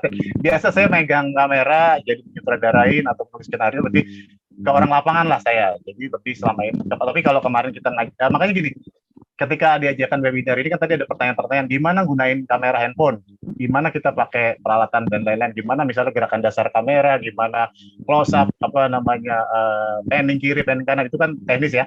Sebetulnya saya menawarkan diri untuk semua teman-teman juga ya di sini, untuk galeri, untuk penyuka standar. Saya pengen bikin workshop yang lebih ke teknis.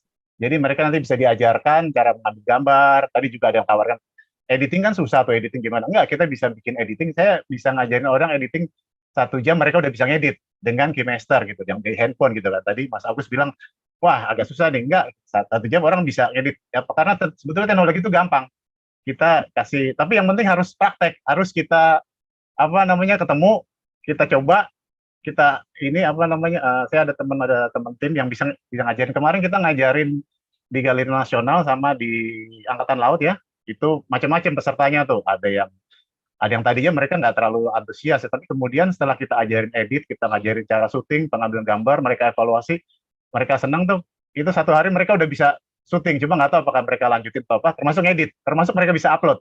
Jadi sebetulnya saya sih nawarkan untuk ini ya, di dinas kebudayaan, siapa tahu bisa dijembatani, bisa kita tour workshop untuk ngajarin orang-orang supaya, karena gini, ketika kita ngupload, benar juga kata Mas Pak Ato ya, kalau kualitas gambar kurang bagus, kurang jelek, kita juga nggak ada menarik, karena di dunia maya itu ada puluhan ribu kompetitor kita. Seluruh dunia sekarang bikin YouTube, orang jutaan bikin YouTube. Makanya dulu teman saya 2014 itu orang nggak mau bikin YouTube, karena untuk apa bikin YouTube? Karena nggak dibayar. Tapi sekarang di YouTube ada bayarannya.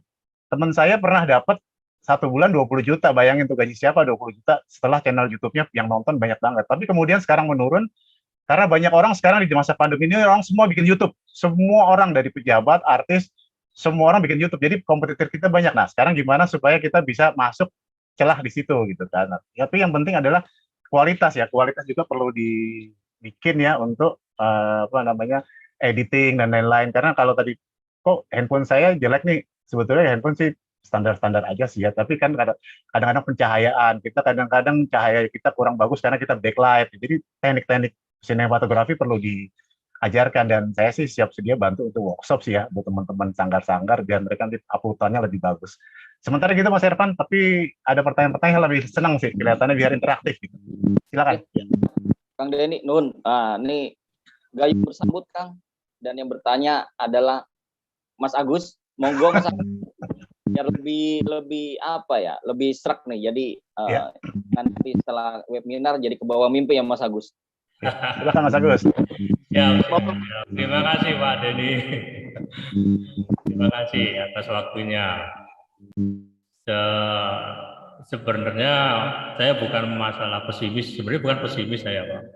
Saya tetap optimis, di mana di yayasan saya ini kebetulan saya sendiri ketua umumnya, dan pembinanya sendiri juga orang-orang yang mumpuni di dunia sinematografi. Di yayasan saya itu pembinanya Pak Slamet Raharjo. Wah, luar biasa. Sama Master. Sama Om Bisenur. OMB, musik. Kalau dari segi akademisinya kita ada Profesor Dr. Yudi Aryani juga dari isi Jogja. Ya. Jadi kalau di Yayasan Pelaku Teater Indonesia yang saya kelola ini memang lebih cenderung ke bidang teaternya gitu. Ya. Jadi apa yang tadi saya sampaikan itu memang dari sudut pandang kami di teater, Pak. Halo, dengar?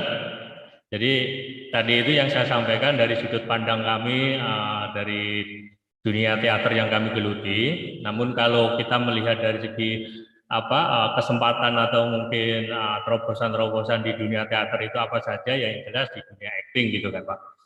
Di mana di TikTok atau di mana di dunia medsos saat ini memang banyak sekali teman-teman teater membuat konten-konten terkait dengan mungkin film-film pendek, film komedi atau apa gitu ya.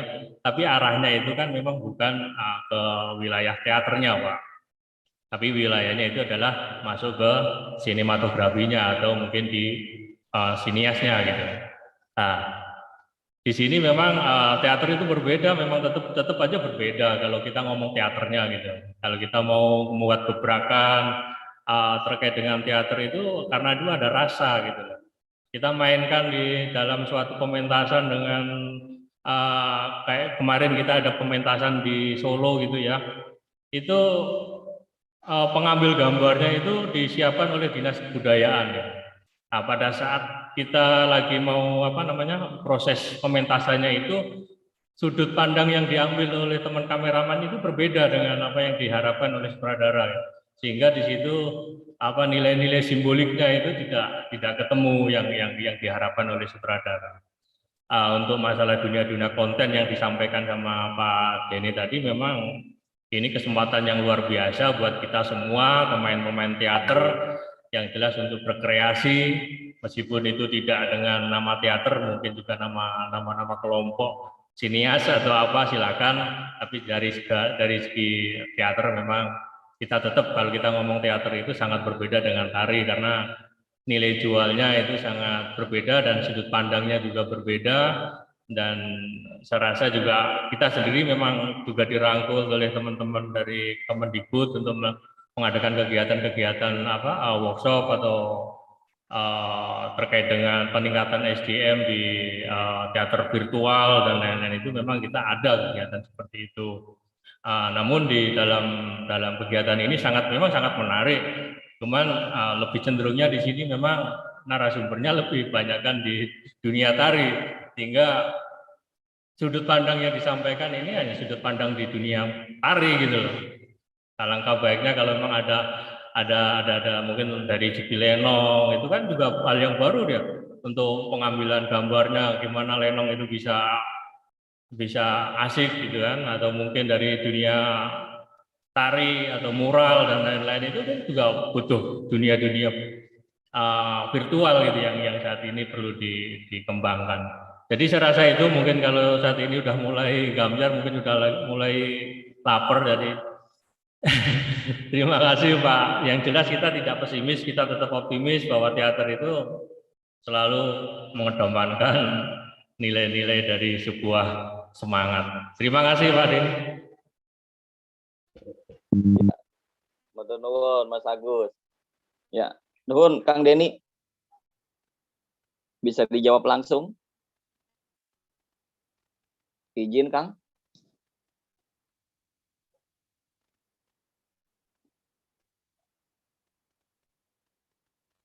Mohon izin Kang Denny.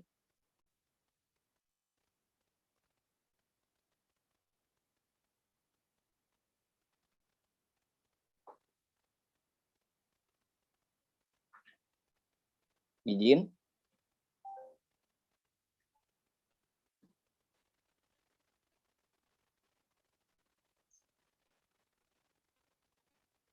Ada gangguan seperti Kang Denny.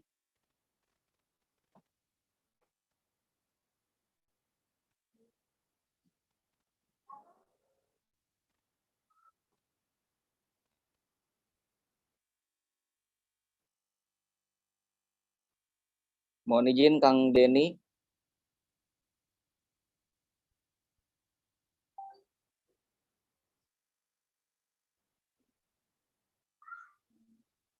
Ya, sepertinya Kang Denny ada gangguan ya. Jadi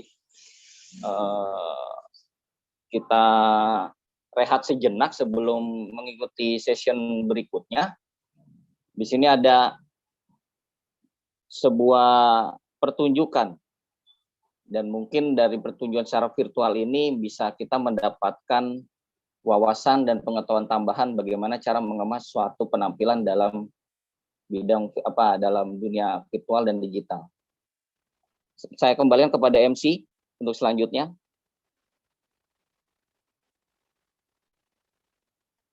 Mohon izin Mbak Farah.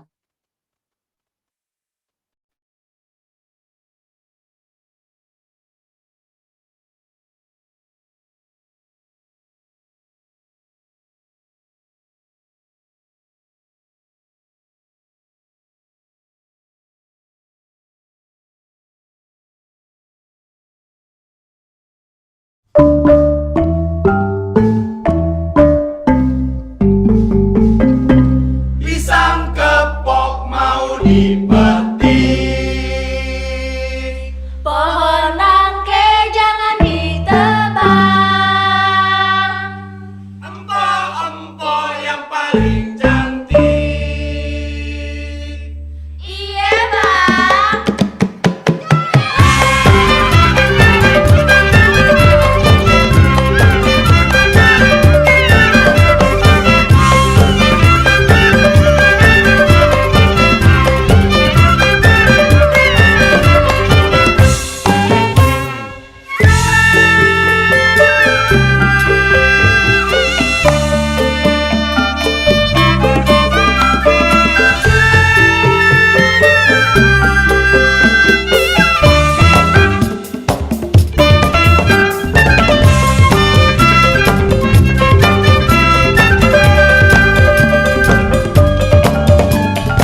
petik. Buah jambu nggak ada kulitnya, empok-empok yang paling cantik. Boleh tahu siapa namanya?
Baik.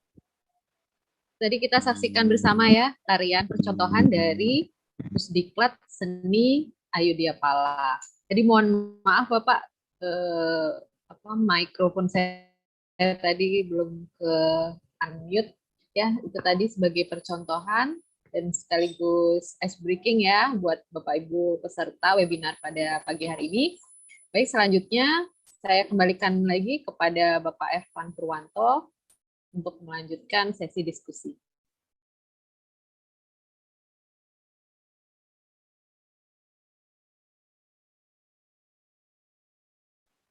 Ya, terima kasih Mbak Farah atas waktunya.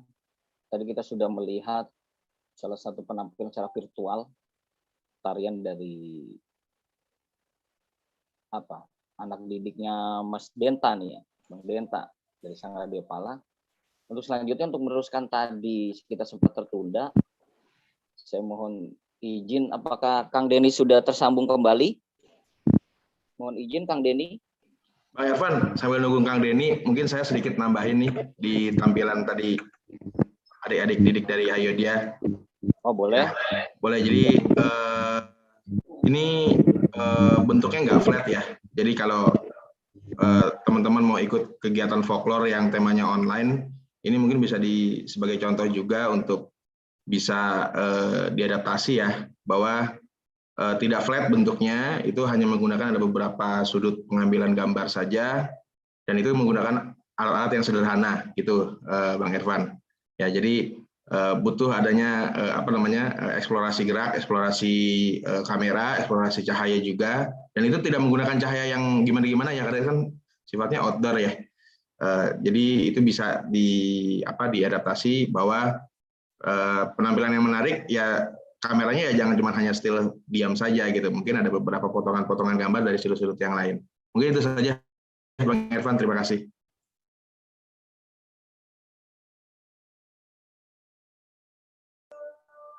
Ya, terima kasih Kang Denta tambahannya. Kang Denny, apakah sudah tersambung kembali? Sudah bergabung?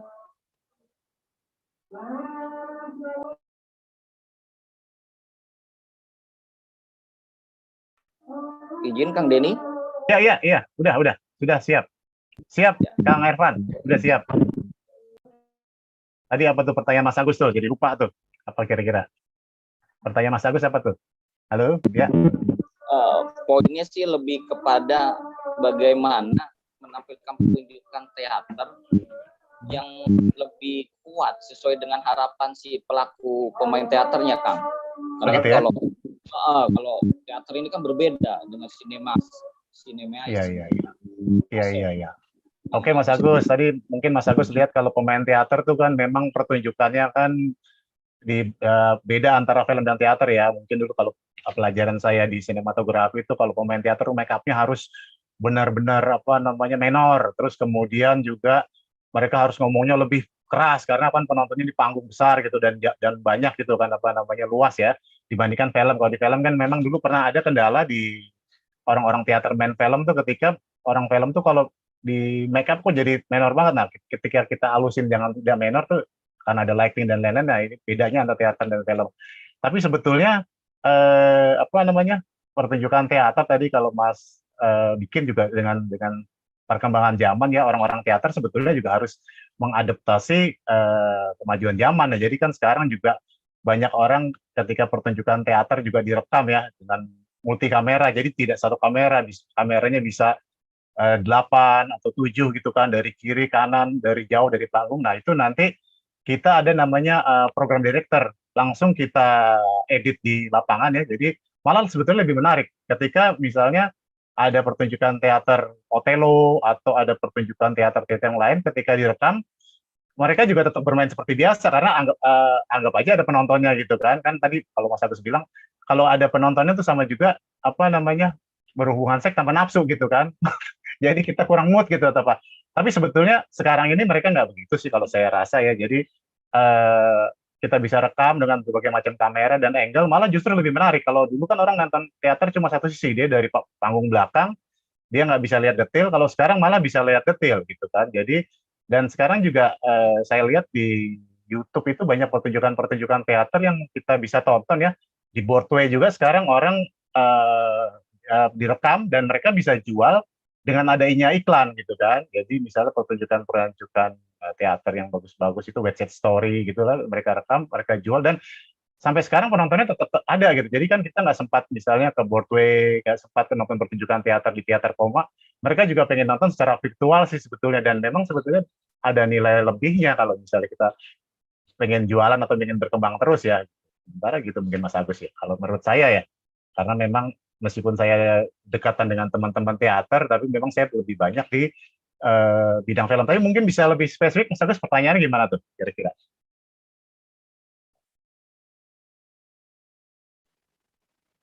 Mas Agus? Kang Agus, masih tersambung? Halo. Ya, monggo Kang. Ya, gimana kira Mas Agus? Kalau yang kami pahami terkait dengan pementasan virtual di teater itu memang sangat beragam dan sangat-sangat banyak persoalan, Pak. Di mana kami ini sudah seringkali mengadakan kegiatan yang semacam pementasan virtual teater. Kalau kurang sedikit ini sudah banyak yang ngomong itu bukan teater. Nah, Iya. ya kan, kalau kita ngomong proses banyak kamera ada editing itu bukan teater gitu kan. Itu sudah masuk ke sinematografi karena ada proses editing.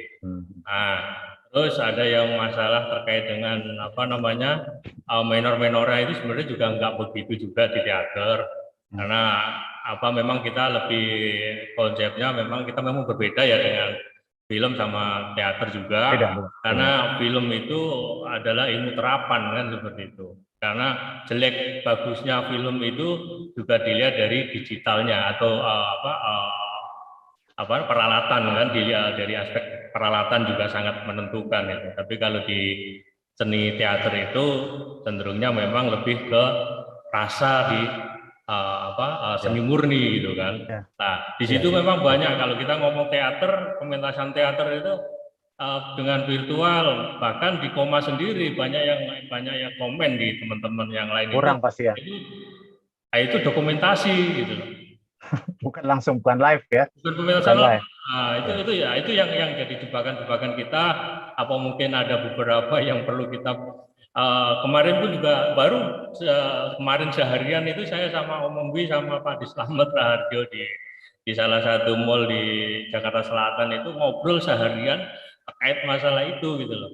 Masalah penafsiran teman-teman terkait dengan pementasan virtual yang kita juga kemarin sempat menyelenggarakan 1 bulan full, semua provinsi di Indonesia itu hadir Pak sebagai peserta yang didanai atau dibantu oleh Kemendikbud. Itu banyak pertanyaan. Ini yang menjadi standarisasi nasional terkait pementasan virtual itu yang mana gitu.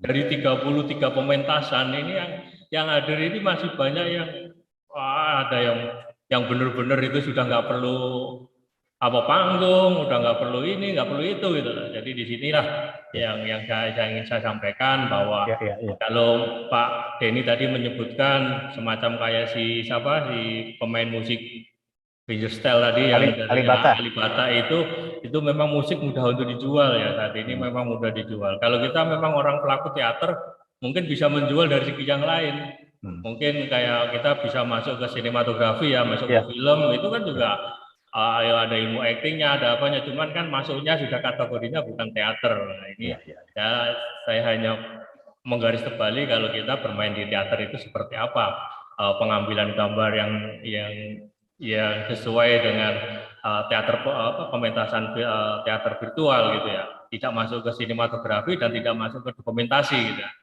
Saya rasa itu mungkin bisa ditegaskan tambahin oleh Pak Denny pencerahan kita biar saya nggak salah paham terkait dengan itu gitu. Terima kasih Pak Denny. Oke, langsung saya jawab Mas Ervan ya. Benar Mas Agus bilang ya, memang orang pencinta teater, terutama teater-teater puritan ya, makanya di Inggris, di tempat gedung-gedung teater di Amerika, di Kanada, di lain-lain orang tetap nonton teater meskipun dan itu bisa sampai Merkel bisa judulnya bisa sampai puluhan tahun mereka main terus tiap malam.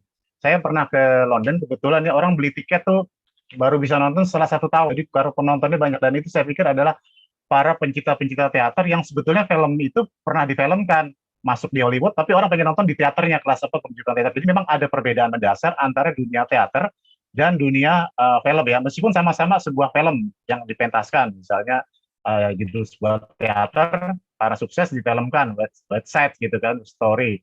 Tapi tetap orang menonton ke dunia teater karena memang kenikmatan menonton teater dengan kenikmatan menjadi film atau itu memang beda, apalagi virtual ya, karena pasti ketika nonton teater kan mata orang kan bebas mau kiri ke kanan. Kalau nonton film kan hanya 1 frame-nya itu aja. Jadi ya memang adalah terakhir adalah sebuah kepuasan, dan memang adalah dunia tersendiri ya. Tadi kalau Mas Agus bilang pasti beda virtual, memang beda karena biarpun bicara lama-lama susah mendetifikasikan bahwa teater itu bisa sama seperti film dan semudah merekam terus kemudian ditayangkan di virtual ya, atau dijual di virtual. Tapi saya pikir gini, kalau kita dalam kondisi seperti ini kan kita harus apalagi COVID ya, kita nggak boleh nonton di gedung teater. Kayak di gedung kesenian Jakarta tuh dulu tiap bulan sekali pasti ada pertunjukan teater. Sekarang dia udah lama nggak ada pertunjukan teater, mungkin juga udah pada kemana. Atau dulu juga di Taman Ismail Marzuki tempat saya tuh pertunjukan teater. Dulu teater koma bisa 1 bulan dia terus-menerus tayang dan orang masih ngantri. Saya juga heran orang kenapa nonton teater, dan udah orang nggak nonton sekali, orang bisa nonton 2-3 kali, besok nonton lagi, beli tiket lagi, padahal belinya sama calo. Jadi memang di dunia teater itu ada kepuasan tersendiri yang tidak bisa digantikan oleh dunia lain. Dan mungkin kalau dari pertanyaan Agus ya, Mas Agus ya, saya pikir sulit juga ya kalau tadi dengan tema kita dalam dunia virtual teater. Kalau misalnya penonton puritan dia pasti nggak suka dia nonton teater, dan kita hanya bisa mudah-mudahan berdoa aja ya, COVID cepat berlalu, udah nggak ada lagi, udah bebas, udah nggak pakai PCR dan lain, orang tetap nonton kembali ke gedung teater. Karena di London, di Montreal dan lain, orang tetap ke gedung teater kok. Di Moskow, di Boswell, orang tetap nonton balet kok, padahal itu udah 100 tahun mereka pertunjukan, tapi tetap nonton karena yang udah pernah nonton pengen nonton, karena kepuasan itu susah diuraikan dengan kata-kata. Jadi memang kalau pertanyaan Mas Agus, kalau itu memang beda kalau menurut saya sulit ya. Tapi kita cuma hanya bisa berdoa mudah-mudahan nggak usah digital atau apa, pandemi bisa berlalu, gedung teater buka lagi, orang teater bisa hidup lagi, karena juga pemain teater seperti Rendra, seperti Riantuaro, mereka juga mencintai teater, jadi mereka bisa berlatih lama sekali, setahun untuk pertunjukan satu kali, karena ada kepuasan sendiri bagi seniman teater. Jadi memang agak beda sih ya kalau kita rekam dengan beberapa kamera, terus kita edit, kita lain-lain, pasti ketika orang nonton, terutama bagi pencinta teater yang fanatik ya, mereka pasti bilang, ini bukan teater, ini rekaman, dokumentasi, kita nonton dokumentasi, tapi minimal dalam kondisi sekarang nih, dalam kondisi pandemi, ya nggak apa-apa lah kita nonton dokumentasi lah, gitulah. Yang penting nanti mungkin ada artis yang menonjol, yang bagus, yang lain-lain, ada orang film ambil, nah itu kan rezeki buat orang-orang teater, jadi mereka bisa masuk ke bidang teater gitu. Dan saya rasa banyak orang-orang teater yang juga sukses di apa namanya di film ya. Kebetulan saya di sinematografi dulu, kelas saya di fakultas saya, di sebelah saya adalah fakultas teater. Itu kita sering pakai kalau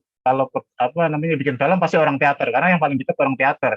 Dan memang ada kendala ya ketika kita harus mereka main film, tekanan suara mereka, karakter mereka pasti beda, tapi akhirnya mereka bisa kita olah supaya bisa masuk ke dunia film. Saya rasa itu Mas Agus, saya memang agak sulit kalau menurut saya. Mas Agus tetap debat kita kalau memang itu nggak bisa dalam teater ini, memang nggak bisa. Tapi mudah-mudahan cepat berlalu, gedung teater dibuka lagi, seniman-seniman teater bisa pentas lagi seperti dulu gitu. Saya sih ngebayangin bisa pentas kayak apa teater koma bisa 3 bulan terus menerus, penontonnya tetap banyak. Dan memang kalau nggak salah dulu ada yang di Jogja tuh adanya Mas Jaduk ya, Butet juga sering pertunjukan teater. Butet tuh enak, malah dia masuk buletinnya Sampurna atau apa ya, jadi disponsorin oleh perusahaan rokok. Jadi dia main pertunjukan, mau ada penonton cuma satu, penonton ada nggak, tetap pertunjukan. Jadi mereka tuh udah dapat sponsor dari perusahaan ya, jadi istilahnya mereka tetap pertunjukan sebulan sekali atau 2 bulan sekali di tim, ada penonton nggak ada penonton, ada yang beli tiket atau nggak ada beli tiket, tetap pertunjukan. Dan memang itulah seniman-seniman teater, kita kadang-kadang kalau nggak ada penonton kita tetap main, karena memang itulah kecintaan kita pada teater. Sementara gitu Mas Agus, Pak Ervan. Ya. Ya, terima kasih Kang Denny, Mas Agus. Sebenarnya seru nih kalau dilanjutin, cuma durasinya jadi makin panjang. Saya belum lihat ada penanya berikutnya. Apakah ada? nanti ketemu bareng sama Mas Agus. Ngobrol Mas Agus. Mungkin ini apa? WhatsApp. Yang luar biasa nih dari Kang Denny nih, harus ketemu memang. Iya. Ngobrol lagi, debat. Apakah ada penanya yang lainnya? Mungkin dari para peserta ada yang ingin ditanyakan, terutama bagaimana cara tadi kan mengedit ya, walaupun kita tidak secara prakteknya, teoritisnya perlahan mungkin bisa disampaikan nanti dengan sesama juga. Mohon izin, mungkin ada yang mau bertanya. Bila tidak ada yang bertanya atau penanya, saya akan masuk ke session berikutnya, yaitu narasumber yang keempat. Ini bisa dibilang gue star ya, bintang tamunya nih, Mas Atim dari Asosiasi Seni Tari Indonesia.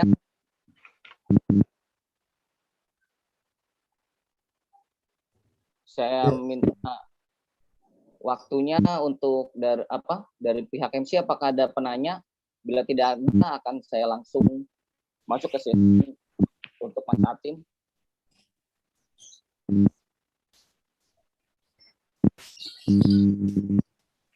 Sepertinya belum mau bertanya ya? Karena izin ya, Pak. Ya. Sepertinya belum ada pertanyaan lagi untuk Pak Denny. Ya, belum ada pertanyaan lagi. Mungkin bisa dilanjut ke sesi selanjutnya. Oke.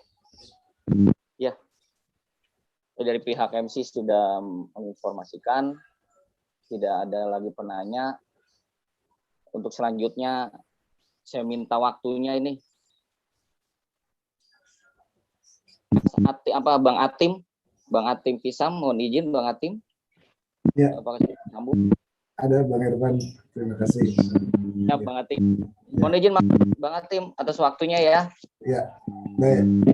Sharingnya nih, terutama di masa pandemi. Izin Bang Atim.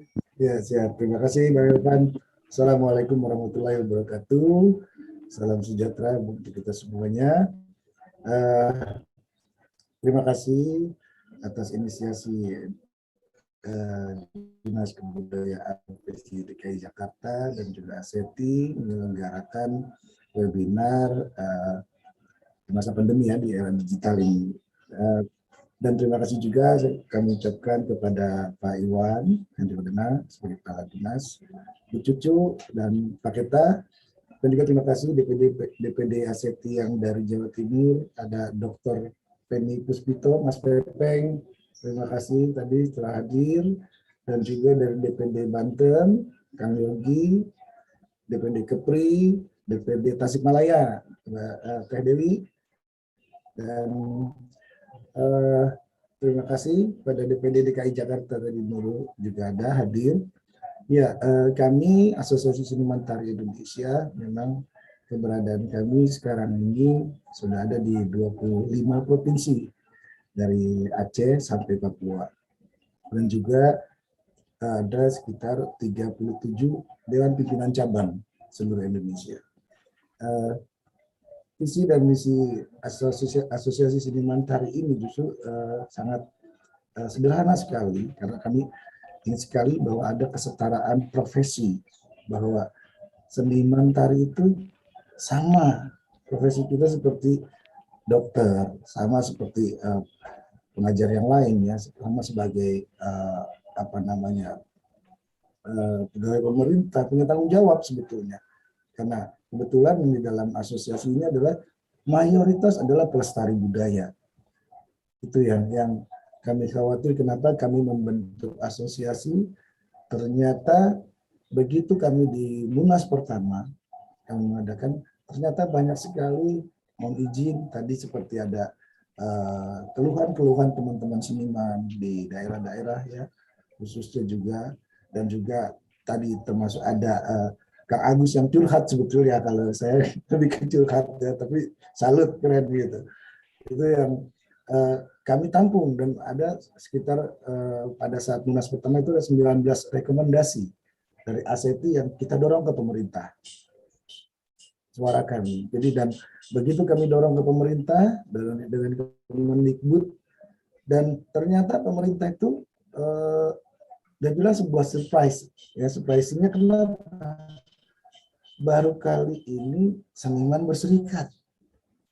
Biasanya seniman ya tadi ya, egonya, terus kemudian iya agak tadi agak bertentangan gitu. Nah, ternyata kami membuat itu sangat disetujui penyelenggaraan Munas itu oleh dari pihak kementerian, dan kami datangkan, dan alhamdulillah terima kasih juga dari Kementerian Pendidikan dan Kebudayaan, kemudian kami juga dengan Dinas Kebudayaan, dengan juga Kemenhumkam, di mana kami dalam ASETI ini memberi perlindungan hukum. Nah, ini beberapa kenapa kami kerjasama bermitra dengan Kemenhumkam, ada perlindungan haki ya, hak karya cipta, dan juga sebagai pelestari budaya nih, gimana caranya kami berpikir supaya kesetaraan profesi ini bisa dijalankan. Dan kami membentuk sebuah yayasan lembaga sertifikasi profesi juga, di mana apabila teman-teman yang kita dengar di luar ternyata visanya visa berkunjung, tapi kita bekerja sebagai pekerja seni di luar, itu ternyata akan dideportasi kalau kita tidak ada sertifikasi itu. Nah, itu yang kami upayakan, insya Allah kan dalam waktu dekat ini akan kami bentuk lagi LSP-nya. Dan juga Kemenhumkam, banyak sekali karya-karya dari para pelestari budaya itu yang asal aja dipakai orang. Nah, di sini kami membuat sebuah badan hukum di asosiasi ini untuk melindungi karya-karya dari teman-teman seniman di seluruh Indonesia. Dan di masa pandemi ini, setahun 2 tahun yang lalu, kami dari Dewan Pimpinan Pusat itu berpikir bagaimana giat teman-teman itu agar tetap survive di masa pandemi. Alhamdulillah juga ada beberapa program yang kami mungkin Bapak Ibu sekalian pernah dengar atau melihat ada program pentas dari rumah. Nah, kami berupaya bahwa seniman tari, kenapa disebut pentas di rumah, walaupun dalam ruangan, ruang tamu kah, dapur kah, atau di garasi gitu ya, mereka tetap eksis gitu ya, tetap membuat sebuah eksplorasi gerakan tari, bikin koreo itu, dan ternyata disetujui oleh pemerintah dengan memberikan stimulan bantuan kepada teman-teman yang ada di seluruh Indonesia, dan itu kami sangat bersyukur. Jadi insya Allah juga dalam tahun ini juga akan dari Kemdikbud ya, Kemenparekraf juga akan menyelenggarakan Kemenparekraf RI waktu itu menyelenggarakan pentas di rumah pertama, dan insya Allah akan ada pentas di rumah kedua. Jadi kami tetap berupaya agar di dalam pandemi ini sama-sama kita sejahtera sebagai seniman.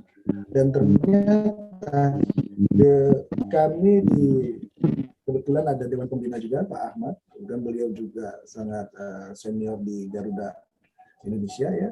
Dia juga memberi dukungan penuh, dan juga pelindungan ada Pak Lulu Sumiarso, memberikan tempatnya untuk sekretariat ASETI. Dan kami memang tidak punya uang. Kami tidak punya uang sama sekali. Tapi bagaimana kita bisa sama-sama sejahtera. Kita bisa sama-sama merata kesetaraan profesi. Dan ya mungkin Yang Maha Kuasa menjawab pertanyaan kami di Dewan Pimpinan Pusat dengan begitu kami hadir untuk melantik beberapa DPD ya, dan mungkin karena keterbatasan dana juga DPD yang kami hadir itu baru yang sekitar Tasikmalaya atau Banten ya, yang dekat-dekat, atau Bandung gitu, yang dekat-dekat aja Subang. Ternyata begitu pelantikan anggota ASETI di sana, itu semua stakeholder yang ada, kalau kami bisa sebutnya, ada beberapa dari Dispora, ada dari Dispar, ada dari Disbud, ada dari lingkungan sekitar mendukung sekali. Dan ternyata begitu dilantik, setelah itu mereka disuruh membuat kalender event, dan ternyata terjawab keinginan kami untuk sama-sama sejahtera itu dengan dipercayanya asosiasi ini oleh pemerintah untuk membuat kalender event di setiap daerah mereka. Itu ya. Halo. Sudah ini karena keterbatasan waktu. Waktunya ya, baik. Ya baik Pak Irfan, siap. Jadi terima kasih sekali dari DPD ASETI yang ada di seluruh Indonesia, dan terima kasih sekali Dinas Kebudayaan untuk inisiasi ini, dan juga kami dari Asosiasi Seniman Tari juga mengucapkan terima kasih banyak atas kerjasamanya, dan mohon maaf bila ada perkataan salah terlanjur terucap, minta ampun apabila tingkah laku yang kurang santun telah kami lakukan. Terima kasih. Assalamualaikum warahmatullahi wabarakatuh. Waalaikumsalam warahmatullahi wabarakatuh. Terima kasih Bang Atim atas informasinya bahwa sudah hadir suatu asosiasi yang insya Allah akan bisa melindungi para pelaku seni pertunjukan tari ya, pastinya itu. Ya sebenarnya webinar seperti ini sangat dinanti, dan kita juga kangen, merindu untuk pertemuan-pertemuan karena ingin saling berbagi wawasan, pengetahuan, sharing pengalaman, informasi dan lain-lain. Bapak mau ngomong gimana, Bim? Tapi apalah daya, waktu juga yang harus memisahkan kita. Mungkin di lain kesempatan nanti kita akan bisa bertemu lagi dalam webinar dan kegiatan lainnya yang insya Allah lebih maksimal lagi. Dan kegiatan ini akan saya tutup dan saya kembalikan kepada MC. Sebelumnya saya berterima kasih kepada narasumber semuanya dan kepada Pak Iwan Hendiwalena selaku Kepala Kebudayaan karena telah mengadakan kegiatan ini, dan insya Allah hasilnya akan memberikan kita wawasan dan pengetahuan. Lebih kurangnya dari saya dimohon maafkan. Billahi taufik walhidayah. Wassalamualaikum warahmatullahi wabarakatuh. Mohon izin Mbak Farah, saya kembalikan. Waalaikumsalam warahmatullahi warahmatullahi wabarakatuh. Baik, terima kasih Bapak Ervan Purwanto atas waktunya telah memimpin jalannya diskusi. Tadi sangat luar biasa ya kita dengarkan diskusi dari keempat narasumber kita. Tadi saya kembali ucapkan terima kasih kepada Bapak Dr. Aton Rustandi Mulyana, SSN MSN, dan terima kasih juga kepada Bapak Denta Mandra Pradipta Budiastomo, SDS MSI. Kemudian ada Bapak Denny Yuryandi, terima kasih banyak, serta Bang Atim Kisam dari ASETI. Semoga pertemuan kita secara virtual ini tidak lama, kita bisa bertemu secara tatap muka, kita bisa berdiskusi kembali. Karena tadi dari hasil diskusi luar biasa ya, kita bisa menambah wawasan, terutama bagi para pelaku seni, para pengurus, atau ketua dari komunitas, dari organisasi, dari sanggar seni budaya di Provinsi DKI Jakarta, sebagai bekal untuk menghadapi dan beradaptasi di dunia yang kini telah memasuki era digital ya. Serta kita semua bisa termotivasi untuk terus melakukan inovasi dalam melestarikan seni dan budaya. Baik, memasuki acara selanjutnya, kita akan foto bersama secara virtual tentunya. Kepada Bapak Ibu peserta webinar, bisa kembali menyalakan videonya.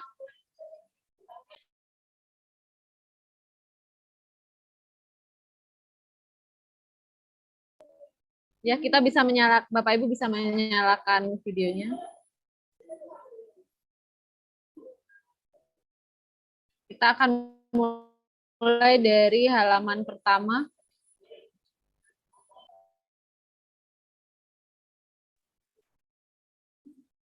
Ya, ini ada 8 halaman ya, kita mulai. 1, 2, 3.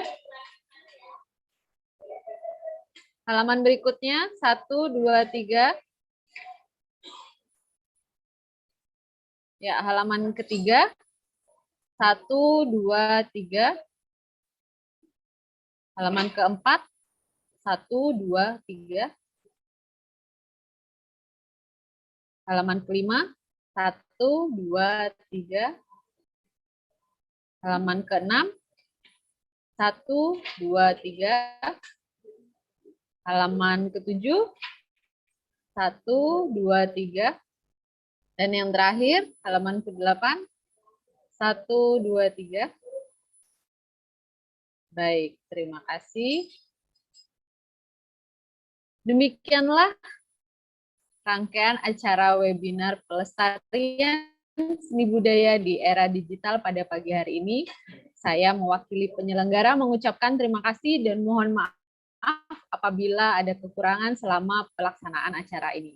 Saya Farah Aini selaku MC mohon undur diri. Ada sedikit pantun sebelum saya tutup. Pergi ke Tamrin beli buah kueni, karung lagi diborong nyonya. Terima kasih sudah hadir dalam webinar ini. Sampai berjumpa di acara selanjutnya. Assalamualaikum warahmatullahi wabarakatuh.